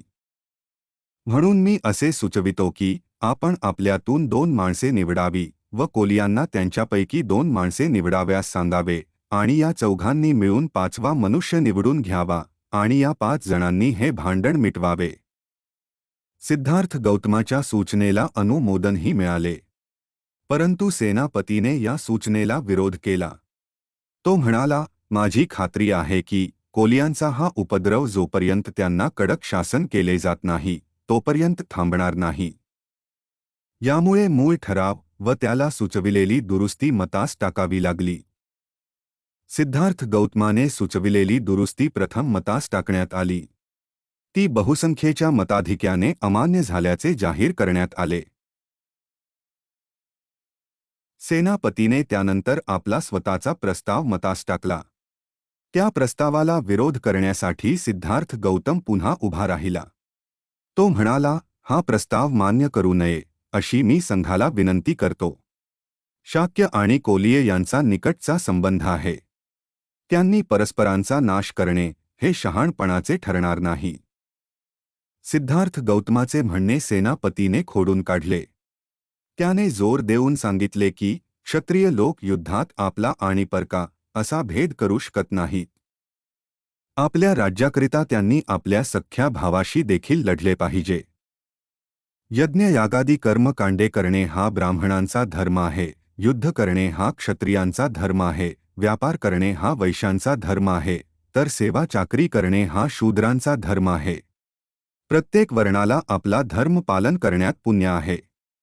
हीच आपल्या शास्त्रांची आज्ञा आहे. सिद्धार्थाने उत्तर दिले, धर्म याचा अर्थ मी असा समजतो की वैराने वैर शमत नाही. वैरावर प्रेमानेच मात करता येते. अस्वस्थ होऊन सेनापती म्हणाला, या तत्त्वज्ञानाच्या चर्चेत शिरण्याची काही आवश्यकता नाही. मुख्य मुद्दा हा आहे की सिद्धार्थाचा माझ्या प्रस्तावाला विरोध आहे. यासंबंधी संघाचे काय म्हणणे आहे हे हा प्रस्ताव मतास टाकून याची खात्री करून घेऊया. त्यानुसार सेनापतीने आपला प्रस्ताव मतास टाकला. फार मोठ्या बहुमताने तो संमत झाल्याचे घोषित करण्यात आले. दुसऱ्या दिवशी युद्धासाठी सैन्याची उभारणी करण्यासंबंधीच्या आपल्या योजनेचा संघाने विचार करावा म्हणून सेनापतीने शाक्य संघाची दुसरी सभा बोलाविली. संघाची सभा भरल्यावर कोलियांशी युद्ध करण्यासाठी 20 ते 25 वर्षे वयाच्या प्रत्येक शाक्य पुरुषाने सैन्यात दाखल व्हावे अशी घोषणा करण्यास संघाने मला परवानगी द्यावी असा सेनापतीने ठराव मांडला. संघाच्या अगोदरच्या सभेत ज्यांनी युद्धाची घोषणा करण्याच्या बाजूने मत प्रदर्शित केले होते व ज्यांनी त्याविरुद्ध मत दिले होते अशा दोन्ही बाजूंकडचे लोक या सभेत उपस्थित होते. ज्यांनी युद्ध पुकारण्याच्या बाजूने अनुकूल मत प्रदर्शित केले होते त्यांना सेनापतीचा ठराव स्वीकारण्यात काही एक अडचण नव्हती. त्यांच्या अगोदरच्या निर्णयाचा तो स्वाभाविक परिणाम होता. परंतु ज्या अल्पसंख्याकांनी त्या निर्णयाविरुद्ध मत व्यक्त केले होते त्यांच्या पुढे प्रश्न निर्माण झाला होता. त्यांच्या पुढे प्रश्न होता की बहुसंख्याकांच्या पुढे नमावे की नमू नये.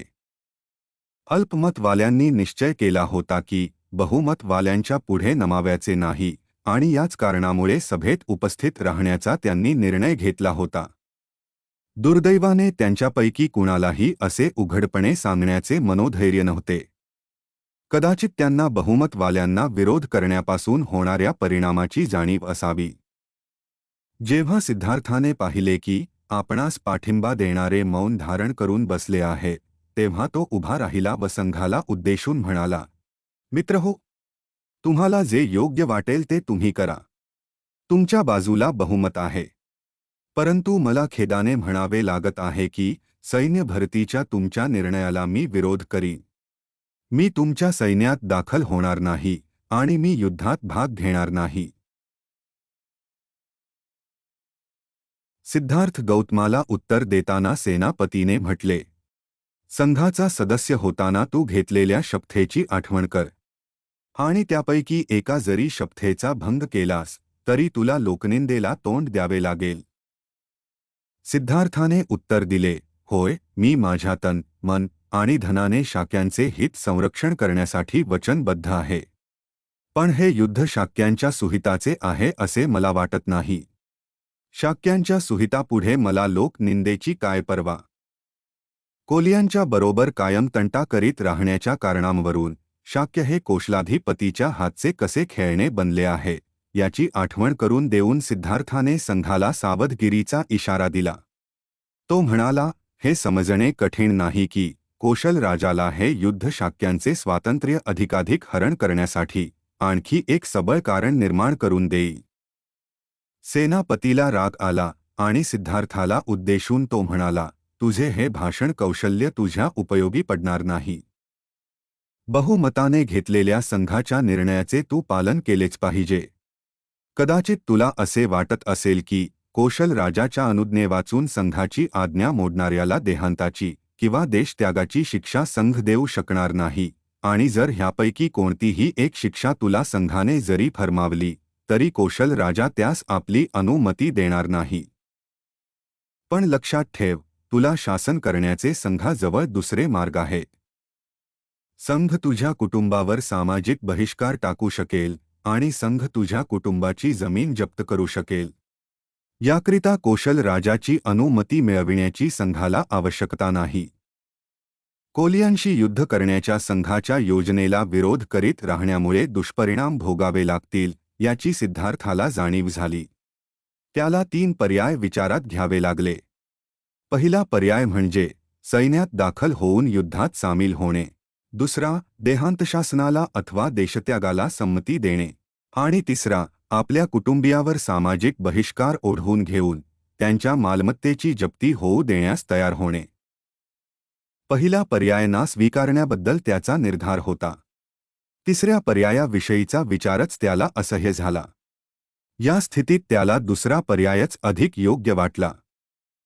त्यानुसार सिद्धार्थ संघाला उद्देशून म्हणाला, कृपा करून माझ्या कुटुंबियांना शासन करू नका. सामाजिक बहिष्काराच्या आपत्तीत लोटून त्यांना दुःख देऊ नका. त्यांच्या उपजीविकेचे एकमेव साधन असलेली त्यांची शेती हिरावून घेऊन त्यांची उपासमार करू नका. ते निरापराध आहे.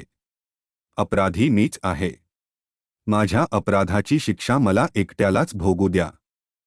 मला देहांताची वा देशत्यागाची यापैकी तुम्हाला योग्य वाटेल ती शिक्षा द्या, ती मी खुशीने स्वीकारीन.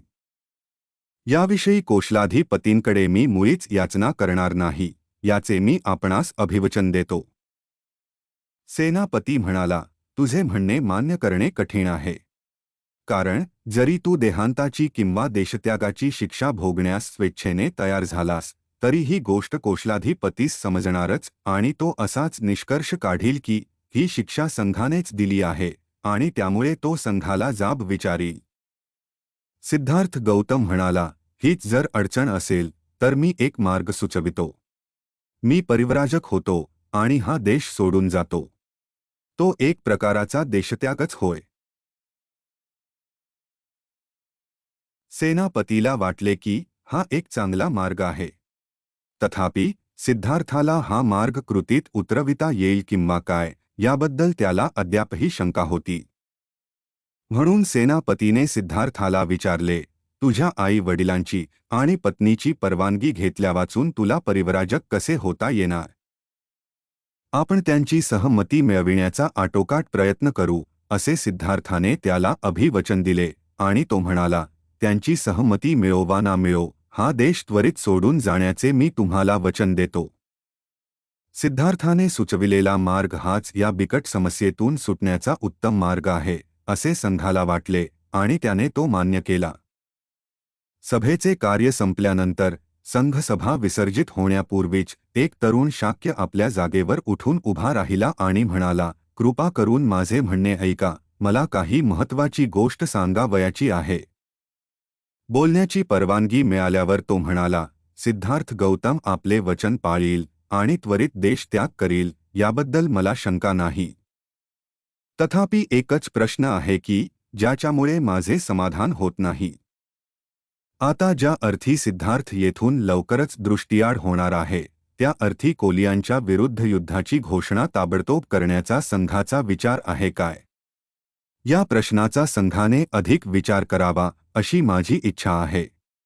काहीही झाले तरी सिद्धार्थ गौतमाच्या देशत्यागाची माहिती कौशलाधिपतीला कळणारच आहे. जर कोलियांच्या विरुद्ध शाक्यांनी इतक्यात युद्ध पुकारले तर कोल्यांशी युद्ध करण्याच्या विरुद्ध सिद्धार्थ असल्यामुळेच त्याला देशत्याग करावा लागला असे कौशलाधिपतीला वाटेल. हे आमच्या दृष्टीने चांगले ठरणार नाही. म्हणून मी पुन्हा सुचवितो की सिद्धार्थ गौतमाचा देशत्याग व कोलियांशी प्रत्यक्ष युद्धाचा प्रारंभ यांच्यात काही काळ जाऊ द्यावा, म्हणजे कौशलाधिपतीला या दोन घटनांमध्ये संबंध जोडण्यास वाव मिळणार नाही. संघाला पटले की ही फारच महत्त्वाची सूचना आहे आणि तात्कालिक निर्णयाच्या दृष्टीने ही सूचना स्वीकारण्याचे संघाने मान्य केले. अशा प्रकारे शाक्य संघाची ही दुःख पर्यावसायी सभा संपली आणि ज्यांचा युद्धाला विरोध होता परंतु तसे सांगण्याचे ज्यांना धैर्य नव्हते अशा अल्पसंख्य सदस्यांनी या भयानक परिणामाच्या आपत्तीतून पार पडल्याबद्दल सुटकेचा निश्वास सोडला. शाक्य संघाच्या सभेत जे काही घडले त्याचा वृत्तांत सिद्धार्थ गौतम घरी परतण्यापूर्वीच बराच वेळ अगोदर राजवाड्यात पोहोचला होता. कारण घरी परतताच सिद्धार्थ गौतमाने पाहिले की त्याचे मातापिता रडत आहेत व ते फार दुःखमग्न झाले आहेत. शुद्धोधन म्हणाला, आम्ही युद्धाच्या दुष्परिणामाची चर्चा करीत होतो, पण तू या थरापर्यंत जाशील हे मला कधीच वाटले नाही. सिद्धार्थाने उत्तर दिले, मला सुद्धा गोष्टी या थराला जाऊन पोहोचतील असे वाटले नव्हते. शांततेच्या समर्थनासाठी माझ्या युक्तिवादाने मी शाक्यांची मने वळवू शकेन अशी मला आशा होती. दुर्दैवाने आपल्या सेनाधिकाऱ्याने आपल्या लोकांच्या भावना अशा काही चेतविल्या होत्या की माझ्या म्हणण्याचा त्यांच्यावर काही एक परिणाम झाला नाही. तथापि मी परिस्थितीला अधिक बिघडण्यापासून कसे सावरून धरले हे आपल्या लक्षात आले असेलच. सत्य आणि न्याय यापासून मी परावृत्त झालो नाही आणि सत्याचा आणि न्यायाचा मी पुरस्कार केल्यामुळे जी काही शिक्षा करण्यात येणार होती ती मी माझ्या स्वतःवरच ओढवून घेण्यात यशस्वी झालो. शुद्धोधनाचे या योगाने समाधान झाले नाही. तो म्हणाला, आमचे काय होणार याचा तू विचारच केला नाहीस. पण मी याच कारणामुळे परिव्राजक होण्याचे स्वीकारले आहे, सिद्धार्थाने उत्तर दिले. शाक्यांनी जर तुमची जमीन जप्त करण्याची आज्ञा दिली असती तर त्याचा काय दुष्परिणाम झाला असता याचा तरी आपण विचार करा. पण तुझ्याशिवाय आम्हाला या जमिनीचा काय उपयोग आहे. शुद्धोधन आक्रंदून म्हणाला, सगळ्या कुटुंबानेच हा शाक्यांचा देश सोडून तुझ्याबरोबर अज्ञातवासात का जाऊ नये. रडत असलेली प्रजापती गौतमी शुद्धोधनाच्या म्हणण्याला साथ देत म्हणाली, हेच बरोबर आहे. तू आम्हाला अशा स्थितीत टाकून एकटा कसा जाऊ शकतोस. सिद्धार्थ म्हणाला, आई, तू क्षत्रियाची माता आहेस हे तू आजपर्यंत नाही का सांगत आलीस. हे खरे नाही का. मग तू धैर्य धरले पाहिजेस. हा दुखावेग तुला शोभत नाही. मी रणांगणावर जाऊन मेलो असतो तर तू काय केले असतेस. तू अशीच रडत बसली असतीस काय. नाही. गौतमी उत्तरली, ते मरण क्षत्रियाला साजेसे झाले असते, पण तू आता अरण्यात जात आहेस.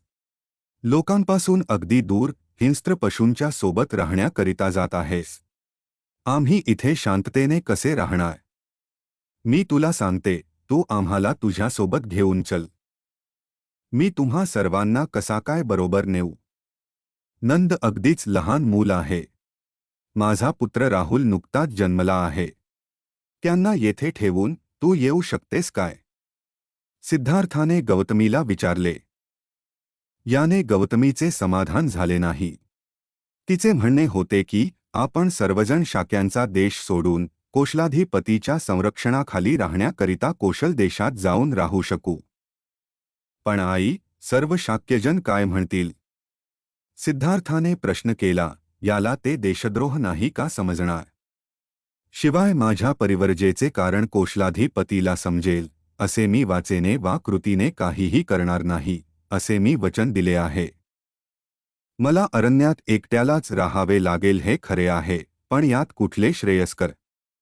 अरण्यात राहणे की कोलियांच्या हत्येत सहभागी होणे.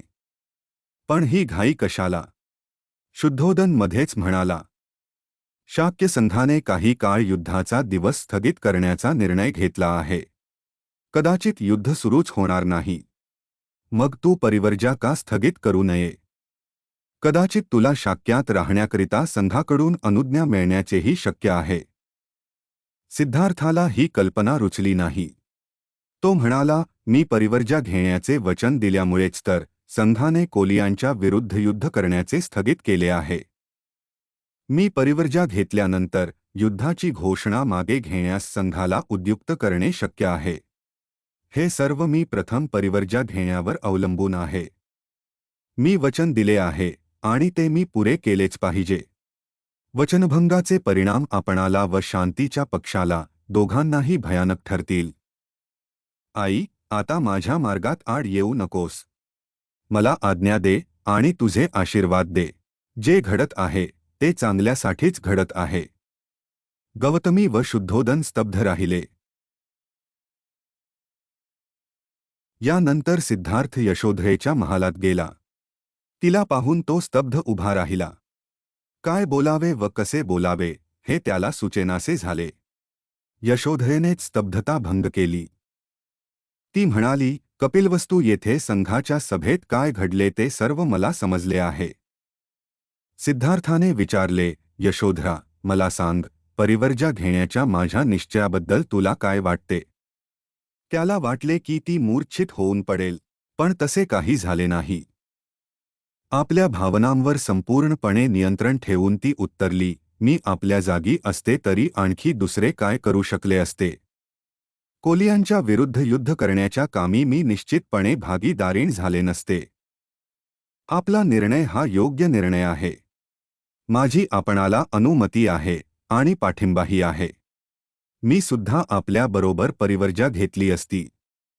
मी परिवर्जा घेत नाही याचे एकच कारण, मला राहुलचे संगोपन करावयाचे आहे. असे झाले नसते तर फार बरे झाले असते, पण आपण धीट आणि शूर बनून प्राप्त परिस्थितीला तोंड दिले पाहिजे. आपल्या माता-पित्यांविषयी व आपल्या पुत्राविषयी आपण मुळीच काळजी करू नका. माझ्या शरीरात प्राण असेपर्यंत मी त्यांची देखभाल करीन. ज्या अर्थी आपल्या जवळच्या प्रियजनांना सोडून आपण परिव्राजक होत आहात, त्या अर्थी आपण एक असा नवीन जीवन मार्ग शोधून काढा की तो सकल मानव जातीला कल्याणकारी ठरेल. हीच एक केवळ माझी इच्छा आहे. याचा सिद्धार्थ गौतमावर फार मोठा प्रभाव पडला. यशोधरा किती शूर, धैर्यवान, उदात्त मनाची स्त्री आहे याची पूर्वी कधी ना आलेली प्रचिती त्याला आली आणि अशी पत्नी लाभल्याबद्दल आपण किती भाग्यवान आहोत आणि अशा पत्नीचा व आपला वियोग दैवाने कसा घडवून आणला याची त्याला प्रथमच कल्पना आली. त्याने राहुलला आणण्यासाठी तिला सांगितले. पित्याच्या वात्सल्य दृष्टीने त्याने त्याच्याकडे पाहिले आणि तो निघून गेला. सिद्धार्थाने भारद्वाजाच्या हस्ते परिवर्जा घेण्याचा विचार केला. भारद्वाजाचा आश्रम कपिलवस्तूमध्ये होता. त्याप्रमाणे तो दुसरे दिवशी आपला आवडता घोडा कंठक यावर आरूढ होऊन व आपला आवडता सेवक छन्न याला बरोबर घेऊन आश्रमाकडे निघाला. तो जसजसा आश्रमाच्या जवळ आला तसतसे एखाद्या नवीनच येणाऱ्या नवरदेवाला पाहण्यासाठी यावे तशी अनेक स्त्री पुरुषांनी बाहेर येऊन त्याला भेटण्यासाठी दारापाशी एकच गर्दी केली. आणि जेव्हा ते त्याच्याजवळ आले तेव्हा ते आश्चर्यचकित होऊन त्याच्याकडे पाहू लागले व त्यांनी अस्फुट कमलाप्रमाणे हात जोडून त्याला वंदन केले. ते त्याच्या सभोवती उभे राहिले. त्यांची अंतःकरणे भावाकुल झाली होती. जणू काही प्रेमाने प्रफुल्लित होऊन पण निश्चल नयनांनी ते त्याला प्राशन करीत होते. काही स्त्रियांना वाटले की तो साक्षात कामदेवाचा अवतारच आहे, कारण तशा सुंदर लक्षणांनी तो जात्यात सालंकृत होता. काहींना तर त्याची कोमलता व राजचर्या पाहून आपल्या दिव्य किरणांनी युक्त असा चंद्रच पृथ्वीवर प्रत्यक्ष उतरलेला आहे असा तो भासला. दुसऱ्या काही जणी त्याच्या सौंदर्याला भाळून जणू काय त्याला गिळून टाकावे म्हणून जांभ्या देत होत्या आणि एकमेकींकडे नजरा रोखून हलकेच निश्वास टाकीत होत्या. अशा प्रकारे स्त्रिया त्याच्याकडे नजरा लावून केवळ पाहत राहिल्या होत्या. त्यांच्या मुखातून शब्द येत नव्हता की त्यांच्या चेहऱ्यावर स्मित येत नव्हते. परिवर्जा घेण्याच्या त्याच्या निर्णयाचा विचार करीत संभ्रमाच्या स्थितीत त्याच्या भोवती त्या उभ्या राहिल्या. मोठ्या प्रयासाने त्या गर्दीतून त्याने आपली सुटका करून घेतली आणि आश्रमाच्या दारात प्रवेश केला. आपण परिवर्जा घेत असताना शुद्धोदनाने व प्रजापती गौतमीने तेथे उपस्थित राहावे हे सिद्धार्थाला आवडले नाही. कारण त्याला ठाऊक होते की दुखावेगाने ती स्वतःला सावरून धरू शकणार नाही. परंतु ती त्याच्या न कळत अगोदरच आश्रमात येऊन पोहोचली होती. आश्रमाच्या आवारात प्रवेश करताच तेथे जमलेल्या लोकात आपले मातापिता असल्याचे त्याने पाहिले. आपल्या मातापित्यास पाहताच तो प्रथम त्यांच्या जवळ गेला आणि त्याने त्यांचा आशीर्वाद मागितला. त्यांच्या भावना इतक्या दाटून आल्या होत्या की त्यांच्या मुखातून एक शब्दही बाहेर पडत नव्हता. त्यांनी रडरडून त्याला कवटाळून धरले आणि आपल्या अश्रूंनी न्हाऊन काढले. चन्नाने कंठकाला आश्रमातील एका झाडापाशी बांधले व तो तेथेच उभा राहिला. शुद्धोदन व प्रजापती रडत असलेली पाहून त्यालाही भरून आले आणि तो रडू लागला. मोठ्या कष्टाने सिद्धार्थ आपल्या मातापित्यांपासून दूर झाला व छन्न जेथे उभा होता तेथे गेला. त्याने त्याला आपले कपडे व अलंकार घरी परत नेण्यासाठी दिले. त्याने परिव्राजकाला आवश्यक असे आपले मुंडन करून घेतले. त्याचा चुलत भाऊ महानाम याने परिव्राजकाला योग्य अशी वस्त्रे व भिक्षापात्र आणले होते. सिद्धार्थाने ते वस्त्र परिधान केले. अशा प्रकारे परिव्राजकाच्या जीवनात प्रवेश करण्याची पूर्व तयारी करून सिद्धार्थ परिव्रजेची दीक्षा घेण्याकरिता भारद्वाजापाशी गेला. भारद्वाजाने आपल्या शिष्यांच्या सहाय्याने आवश्यक तो संस्कार विधी केला आणि सिद्धार्थ गौतम परिव्राजक झाल्याचे जाहीर केले. परिवर्जा घेण्याची व विलंब न लावता शाक्य राज्याच्या सीमेबाहेर जाण्याची आपण शाक्य संघाच्या समोर दुहेरी प्रतिज्ञा केली असल्याचे स्मरण ठेवून परिवर्जेचा संस्कार आटोपल्यावर लगेच सिद्धार्थ आपल्या प्रवासाला निघाला. जो जन समुदाय आश्रमात जमला होता तो नेहमीपेक्षा फार मोठा होता. कारण सिद्धार्थ गौतमला परिवर्जा घ्याव्यास लागणारी परिस्थितीच मोठी असाधारण होती. राजपुत्र आश्रमाच्या बाहेर पडताच तो जनसमुदायही त्याच्या मागोमाग जाऊ लागला. त्याने कपिलवस्तू सोडले आणि तो अनोभा नदीच्या दिशेने जाऊ लागला. त्याने मागे वळून पाहिले तेव्हा तो जनसमुदायही अद्याप त्याच्या मागोमाग येत असलेला त्याने पाहिला. तो थांबला आणि त्या समुदायास उद्देशून म्हणाला, बंधूंनो आणि भगिनींनो, तुम्ही माझ्या मागोमाग येण्यापासून काही उपयोग होणार नाही. मी शाक्य आणि कोल्यांच्या मधील झगडा मिटविण्यात अयशस्वी ठरलो आहे, परंतु तडजोडीच्या बाजूने तुम्ही लोकमत तयार केले तर तुम्ही कदाचित यशस्वी होऊ शकाल. म्हणून तुम्ही परत जाण्याची कृपा करा. ही विनंती ऐकून जनसमुदाय मागे परतू लागला. शुद्धोदन व गौतमी राजवाड्याकडे परतले. सिद्धार्थाने टाकून दिलेली वस्त्रे व अलंकार पाहणे गौतमीला असह्य झाले. तिने ती कमळांनी भरलेल्या एका तळ्यात टाकली. परिवर्जा अर्थात संन्यास ग्रहण करण्याच्या वेळी सिद्धार्थ गौतमचे वय अवघे 29 वर्षांचे होते. लोक त्याची आठवण करून त्याची प्रशंसा करून म्हणत, हाच तो श्रेष्ठ कुलोत्पन्न शाक्य, थोर माता पित्यांच्या पोटी जन्मलेला, विपुल धनसंपन्न व नव तारुण्यशाली, बुद्धीने व शरीराने सुसंपन्न असून राजविलासात वाढलेला, पृथ्वीवर शांती नांदावी म्हणून लोक कल्याणासाठी तो स्वकीयांशी लढला. तो असा शाक्य युवक होता की ज्याने स्वकीयांच्या बहुमतापुढे आपले शिर झुकविले नाहीच, पण स्वेच्छेने त्याने शिक्षा घेण्याचे पत्करले. त्या शिक्षेचा अर्थ ऐश्वर्याऐवजी दारिद्र्य, सुखसमृद्धीऐवजी भिक्षापात्र, गृहसौख्याऐवजी गृहहीन स्थिती असा होता. आणि तो अशा तऱ्हेने जात आहे की त्याची काळजी वाहणारे जगात कोणी नाही आणि जगात स्वतःची म्हणून म्हणता येईल अशी कोणतीही वस्तू त्याने सोबत घेतलेली नाही. हा त्याचा स्वेच्छेने केलेला महान असा त्याग होय. हे त्याचे शौर्याचे व धैर्याचे कृत्य आहे. जगाच्या इतिहासात त्याला तुलना नाही. त्याला शाक्यमुनी अथवा शाक्यसिंह असेच म्हणावे लागेल. शाक्यकुमारी किस्सा गौतमीचे म्हणणे किती यथार्थ होते. सिद्धार्थ गौतमाच्या संबंधी तिने म्हटले होते, धन्य त्याची माता, धन्य त्याचा पिता, ज्यांनी अशा पुत्राला जन्म दिला. धन्य ती पत्नी जिला असा पती लाभला. कंठकाला घेऊन छन्नानेही घरी परतले पाहिजे होते, पण त्याने परत जाण्याचे नाकारले. त्याने राजपुत्राला कंठकासहित अनोभा नदीच्या तीरापर्यंत तरी पोहोचविण्याचा आग्रह धरला. छन्नाचा आग्रह इतका होता की त्याच्या इच्छेपुढे गौतमला माघार घ्यावी लागली. शेवटी ते सर्वजण अनोभा नदीच्या तीरावर येऊन पोहोचले. तेव्हा छन्नाकडे वळून गौतम म्हणाला, मित्रा, माझ्या पाठोपाठ येण्याने तुझी माझ्यावरील भक्ती स्पष्ट झाली आहे. तुझ्या स्वामीभक्तीने तू माझे हृदय जिंकिले आहेस. तुला कोणतेही बक्षीस देण्यास मी जरी असमर्थ असलो तरी माझ्याविषयीच्या तुझ्या उदात्त भावनांनी मला संतोष झाला आहे. ज्याच्याकडून आपणाला लाभ होणार आहे त्याच्याबद्दल आपुलकी कोण दाखविणार नाही. पण भाग्य फिरले की आपली वाटणारी माणसे देखील नेहमी परक्यासारखी वागतात. कुटुंब पोषणासाठी पुत्राला लहानाचे मोठे केले जाते. पित्याचा सन्मान पुत्र करतो तो त्याच्या भावी पोषणासाठी. जग आशेसाठी माया करते. काही एक हेतूशिवाय स्वार्थ निरपेक्षता असणे शक्य नाही. तूच एक याला अपवाद आहेस. आता हा घोडा घे आणि परत जा.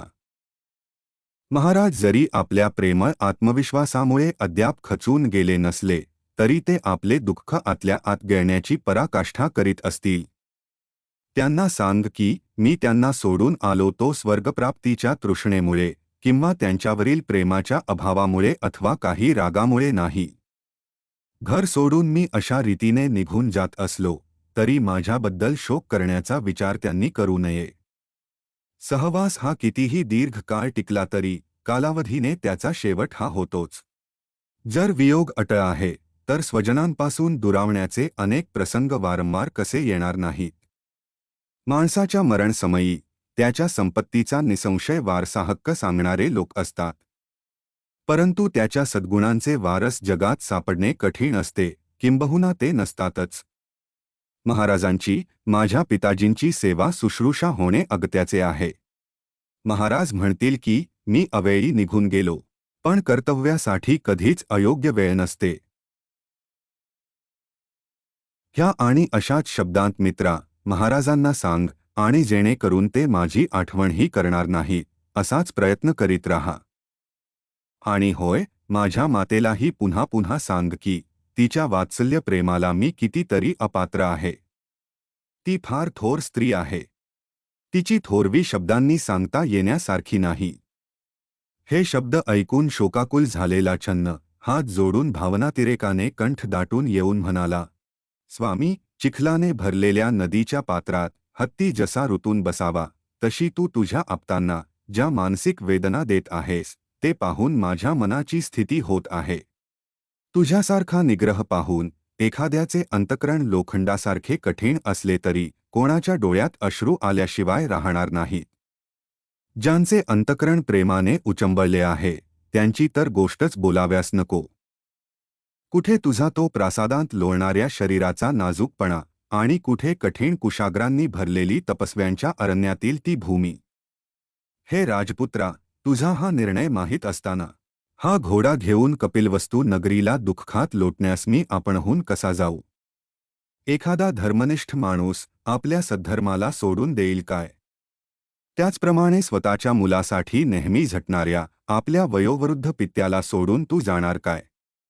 आणि तुझी सावत्र आई, जिने तुला लहानाचे मोठे करण्यात खस्ता खाल्ल्या अशा तिला एखादा कृतघ्न माणूस आपल्या उपकारकर्त्याला विसरतो तसा तू सोडून जाणार काय? जी सद्गुणांची खाण आहे, जिच्यामुळे कुटुंबाची शोभा वाढली आहे, जी पतिभक्ती परायण असून जिने नुकताच एका बालकाला जन्म दिला आहे, अशा तुझ्या त्या पत्नीचा तू त्याग करणार काय? धर्म आणि कीर्तीच्या चाहत्यात सर्वश्रेष्ठ असणारा असा तू एखाद्या निग्रगट्ट उधया माणसाने स्वतःचे मौल्यवान धन उधळून टाकावे तसे, ज्याचे कौतुक करावे तेवढे थोडेच, अशा यशोधरेच्या त्या लहानग्या बाळाला सोडून जाणार काय? आणि तू तुझे आप्त नातलग व राज्य सोडून जाण्याचा जरी निर्धार केला असलास तरी हे अन्नदात्या, तू मला सोडून जाणार नाहीस असा मला विश्वास आहे. कारण तुझे पाय हेच माझे आश्रयस्थान आहे. अशा प्रकारे माझे अंतकरण तुझ्यासाठी होरपळून निघत असताना तुला असा एकटा अरण्यात मागे टाकून मी परत नगराकडे जाणे शक्य नाही. तुझ्याशिवाय मी नगरात परतल्यावर महाराज मला काय म्हणतील? आणि कुशल वर्तमान म्हणून मी तुझ्या पत्नीला काय सांगू? राजाजवळ माझी बदनामी पुन्हा पुन्हा कर असे तू सांगतोस, पण ते कोण खरे मानील? आणि कोण त्यावर विश्वास ठेवील? छन्न पुढे म्हणाला, आणि जरी निर्लज्ज मनाने आणि जीभ टाळ्याला चिकटवून तसे बोलण्याचा मी प्रयत्न केला तरी महाराजांना ते पटणार नाही. जो नेहमी प्रेमळ आहे आणि जो दुसऱ्यावर दया करण्यास कधीही विसरत नाही, अशा माणसाला आपल्यावर प्रेम करणाऱ्या व्यक्तीस सोडून जाणे मुळीच शोभत नाही. म्हणून मागे फिर आणि माझ्यावर दया करण्याची कृपा कर. दुःखाकुल छन्नाचे ते शब्द ऐकून अगदी हळुवारपणे सिद्धार्थ गौतमने म्हटले, छन्ना, माझ्या वियोगाचे दुःख सोडून दे. अनेक जन्मांच्या फेऱ्यात सापडलेल्या प्राण्यांच्या बाबतीत बदल अट आहे. प्रेमामुळे मी माझ्या आप्त नातलगांना सोडले नाही, तरी मृत्यू आम्हाला आगतिकपणे एकमेकांस सोडण्यास भाग पाडील. ती माझी आई, जिने मला अनंत वेदना सोसून आपल्या उदरी जन्म दिला, तिच्या बाबतीत मी कुठे आहे आणि माझ्या बाबतीत ती आता कुठे आहे. पक्षी जसे आपल्या निवाऱ्यासाठी झाडावर एकत्र जाऊन बसतात आणि नंतर एकमेकांपासून दूर जातात, तसे प्राणिमात्रांच्या सहवासाचा शेवट ना चुकता वियोगातच होतो. ढगांचे समूह जसे जवळ येऊन पुन्हा दूर दूर जातात, तसाच मी प्राणिमात्रांचा सहवास व वियोग मानतो. आणि ज्या अर्थी एक दुसऱ्याची फसवणूक करीत हे सर्व जग चालले आहे, त्या अर्थी भीतीदायक असणाऱ्या संयोग काळात हे माझे ते माझे असे मानणे बरोबर नाही. आणि म्हणून ज्या अर्थी हे सत्य आहे, त्या अर्थी माझ्या भल्या मित्रा, तू दुःख करू नकोस. परत जा, आणि जर तुझ्या प्रेमामुळे तू घोटाळत असशील, तर तू आधी जा आणि नंतर परत ये. माझ्याबद्दल वाईट ना बोलता कपिलवस्तूच्या लोकांना जाऊन सांग की सिद्धार्थावर प्रेम करण्याचे सोडा व त्याचा निर्धार ऐका. स्वामी आणि सेवक यांच्यामधील हा संवाद ऐकून त्या उमद्या कंठक घोड्याने आपल्या जिभेने सिद्धार्थाचे पाय चाटले आणि टपाटप उष्ण अश्रू ढाळले. ज्याची बोटे एकमेकांशी जुळलेली, ज्यावर स्वस्तिकाचे शुभचिन्ह आणि ज्याचे तळवे मध्ये खोलगट होते, अशा आपल्या हाताने गौतमने कंठक घोड्याच्या पाठीवर थोपटले आणि एखाद्या मित्रासारखा तो त्याला म्हणाला, अश्रू ढाळू नकोस कंठका. आवरते अश्रू, तुझ्या कष्टाचे तुला लवकरच फळ मिळेल. त्यानंतर छन्नाने आपापल्या मार्गाला लागण्याची वेळ आली आहे हे जाणून ताबडतोब सिद्धार्थाच्या काशाय वस्त्रांना नमन केले. कंठक आणि छन्न यांचा निरोप घेऊन सिद्धार्थ आपल्या मार्गाने जाऊ लागला. अशा रीतीने स्वतःच्या राज्याची तमाना बाळगता हलक्या वस्त्रांनिशी ऋषीवनाकडे जाणाऱ्या आपल्या मालकाला पाहून त्या छन्नाने आपले बाहू पसरून मोठा आक्रोश केला व तो जमिनीवर लोळू लागला. पुन्हा पुन्हा मागे वळून पाहत तो मोठमोठ्याने रडू लागला. आपल्या बाहूंनी कंठक घोड्याला कुरवाळू लागला आणि अशा रीतीने निराशेने सारखा दुःख करीत तो परत जाण्यासाठी आपल्या प्रवासास निघाला. मार्गात तो काही वेळा आपल्याशीच विचार करीत राही, काही वेळा चालताना अडखळे व काही वेळा जमिनीवर पडे. आणि अशा रीतीने जात असताना स्वामी भक्तीने विदग्ध झालेला तो छन्न रस्त्यावर अशा काही गोष्टी करीत होता की आपण काय करीत आहोत याचे त्याला भानच राहिले नव्हते. आपला मालक अशा रीतीने अरण्यात गेला, यामुळे दुःखी कष्टी झालेला छन्न मार्गात आपल्या दुःखाचा भार कमी करण्याचा प्रयत्न करीत होता. त्याचे अंतःकरण इतके जड झाले होते की ज्या रस्त्याने कंठकासह तो एका रात्रीत कूच करीत असे, त्याच रस्त्याने आपला स्वामी आपल्याबरोबर नाही याचा विचार करीत प्रवास संपविण्यास त्याला 8 दिवस लागले. कंठक घोडा जरी मोठ्या शूराच्या आवेशाने कूच करीत होता, तरी तो अगदी गलित गात्र व निस्तेज झाला होता. जरी तो अलंकार भूषणांनी सजविलेला होता, तरी आपल्याबरोबर आपला धनी नाही म्हणून अगदी स्वरूपहीन दिसत होता. आणि ज्या दिशेला त्याचा मालक गेला होता, त्या दिशेकडे वळून एकसारखी मान वर खाली करून केविलवाण्या सुरात खिंकाळत होता. तो जरी अतिशय भुकेलेला होता, तरी पूर्वीप्रमाणे मार्गात गवताची किंवा पाण्याची त्याने अपेक्षा केली नाही किंवा त्यांना तोंडही लावले नाही. हळूहळू ते शेवटी कपिलवस्तूला येऊन पोहोचले. कपिलवस्तू नगरी तर गौतमच्या जाण्याने अगदी उजाड दिसत होती. ते दोघे कपिलवस्तूला शरीराने पोहोचले, मनाने नाही. जरी कपिलवस्तू नगरी अधूनमधून कमळांच्या ताटव्यांनी भरलेल्या जलाशयामुळे व फुलांनी बहरलेल्या वृक्षांमुळे उल्हासित व शोभायमान दिसणारी होती, तरी आज तिच्या नागरिकांचा आनंद पार मावळला होता. निस्तेज चेहऱ्याने व अश्रू ढाळीत त्या दोघांनी जेव्हा हळूहळू शहरात प्रवेश केला तेव्हा त्या शहरातील सर्व लोक त्यांना शोकात बुडालेले दिसले. जेव्हा लोकांनी छन्न आणि घोडाकंठक हे शाक्य कुळाच्या कुलदीपक शिवाय गलित गात्र अवस्थेत परत आलेले पाहिले तेव्हा त्यांनी ढळढळ अश्रू ढाळले. कुठे आहे आमचा राजपुत्र? कुठे आहे या राजकुळाचा व राज्याचा कुलदीपक? असे म्हणून व अश्रू ढाळीत लोक रागाने छन्नाच्या मागोमाग रस्त्याने धावू लागले. गौतम शिवाय ही नगरी म्हणजे अरण्य आहे आणि ज्या अरण्यात गौतम राहत आहे ती नगरी आहे. गौतम शिवाय या शहराचे आम्हाला काही सुद्धा आकर्षण वाटत नाही. इतक्यात राजपुत्र आला असा हर्षोद्गार काढीत नगरातील युवती रस्त्याच्या बाजूच्या खिडकीतून गर्दी करून पाहू लागल्या.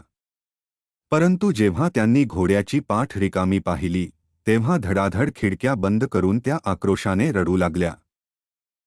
शुद्धोधनाची कुटुंबीय मंडळी छन्न परत येण्याची आतुरतेने वाट पाहत होती. त्यांना आशा होती की छन्न सिद्धार्थ गौतमला घरी परत येण्यास भाग पाडील. राजाच्या अश्वशाळेत शिरताच कंठक घोडा आपले दुःख राजमहालातील लोकांना कळण्यासाठी मोठ्याने खिंकाळला. राजाच्या अंतपुराच्या जवळपास असलेले लोक आपल्या मनाशीच म्हणाले, ज्या अर्थी घोडा कंठक खिंकाळत आहे त्या अर्थी राजपुत्र गौतम परत आला असावा.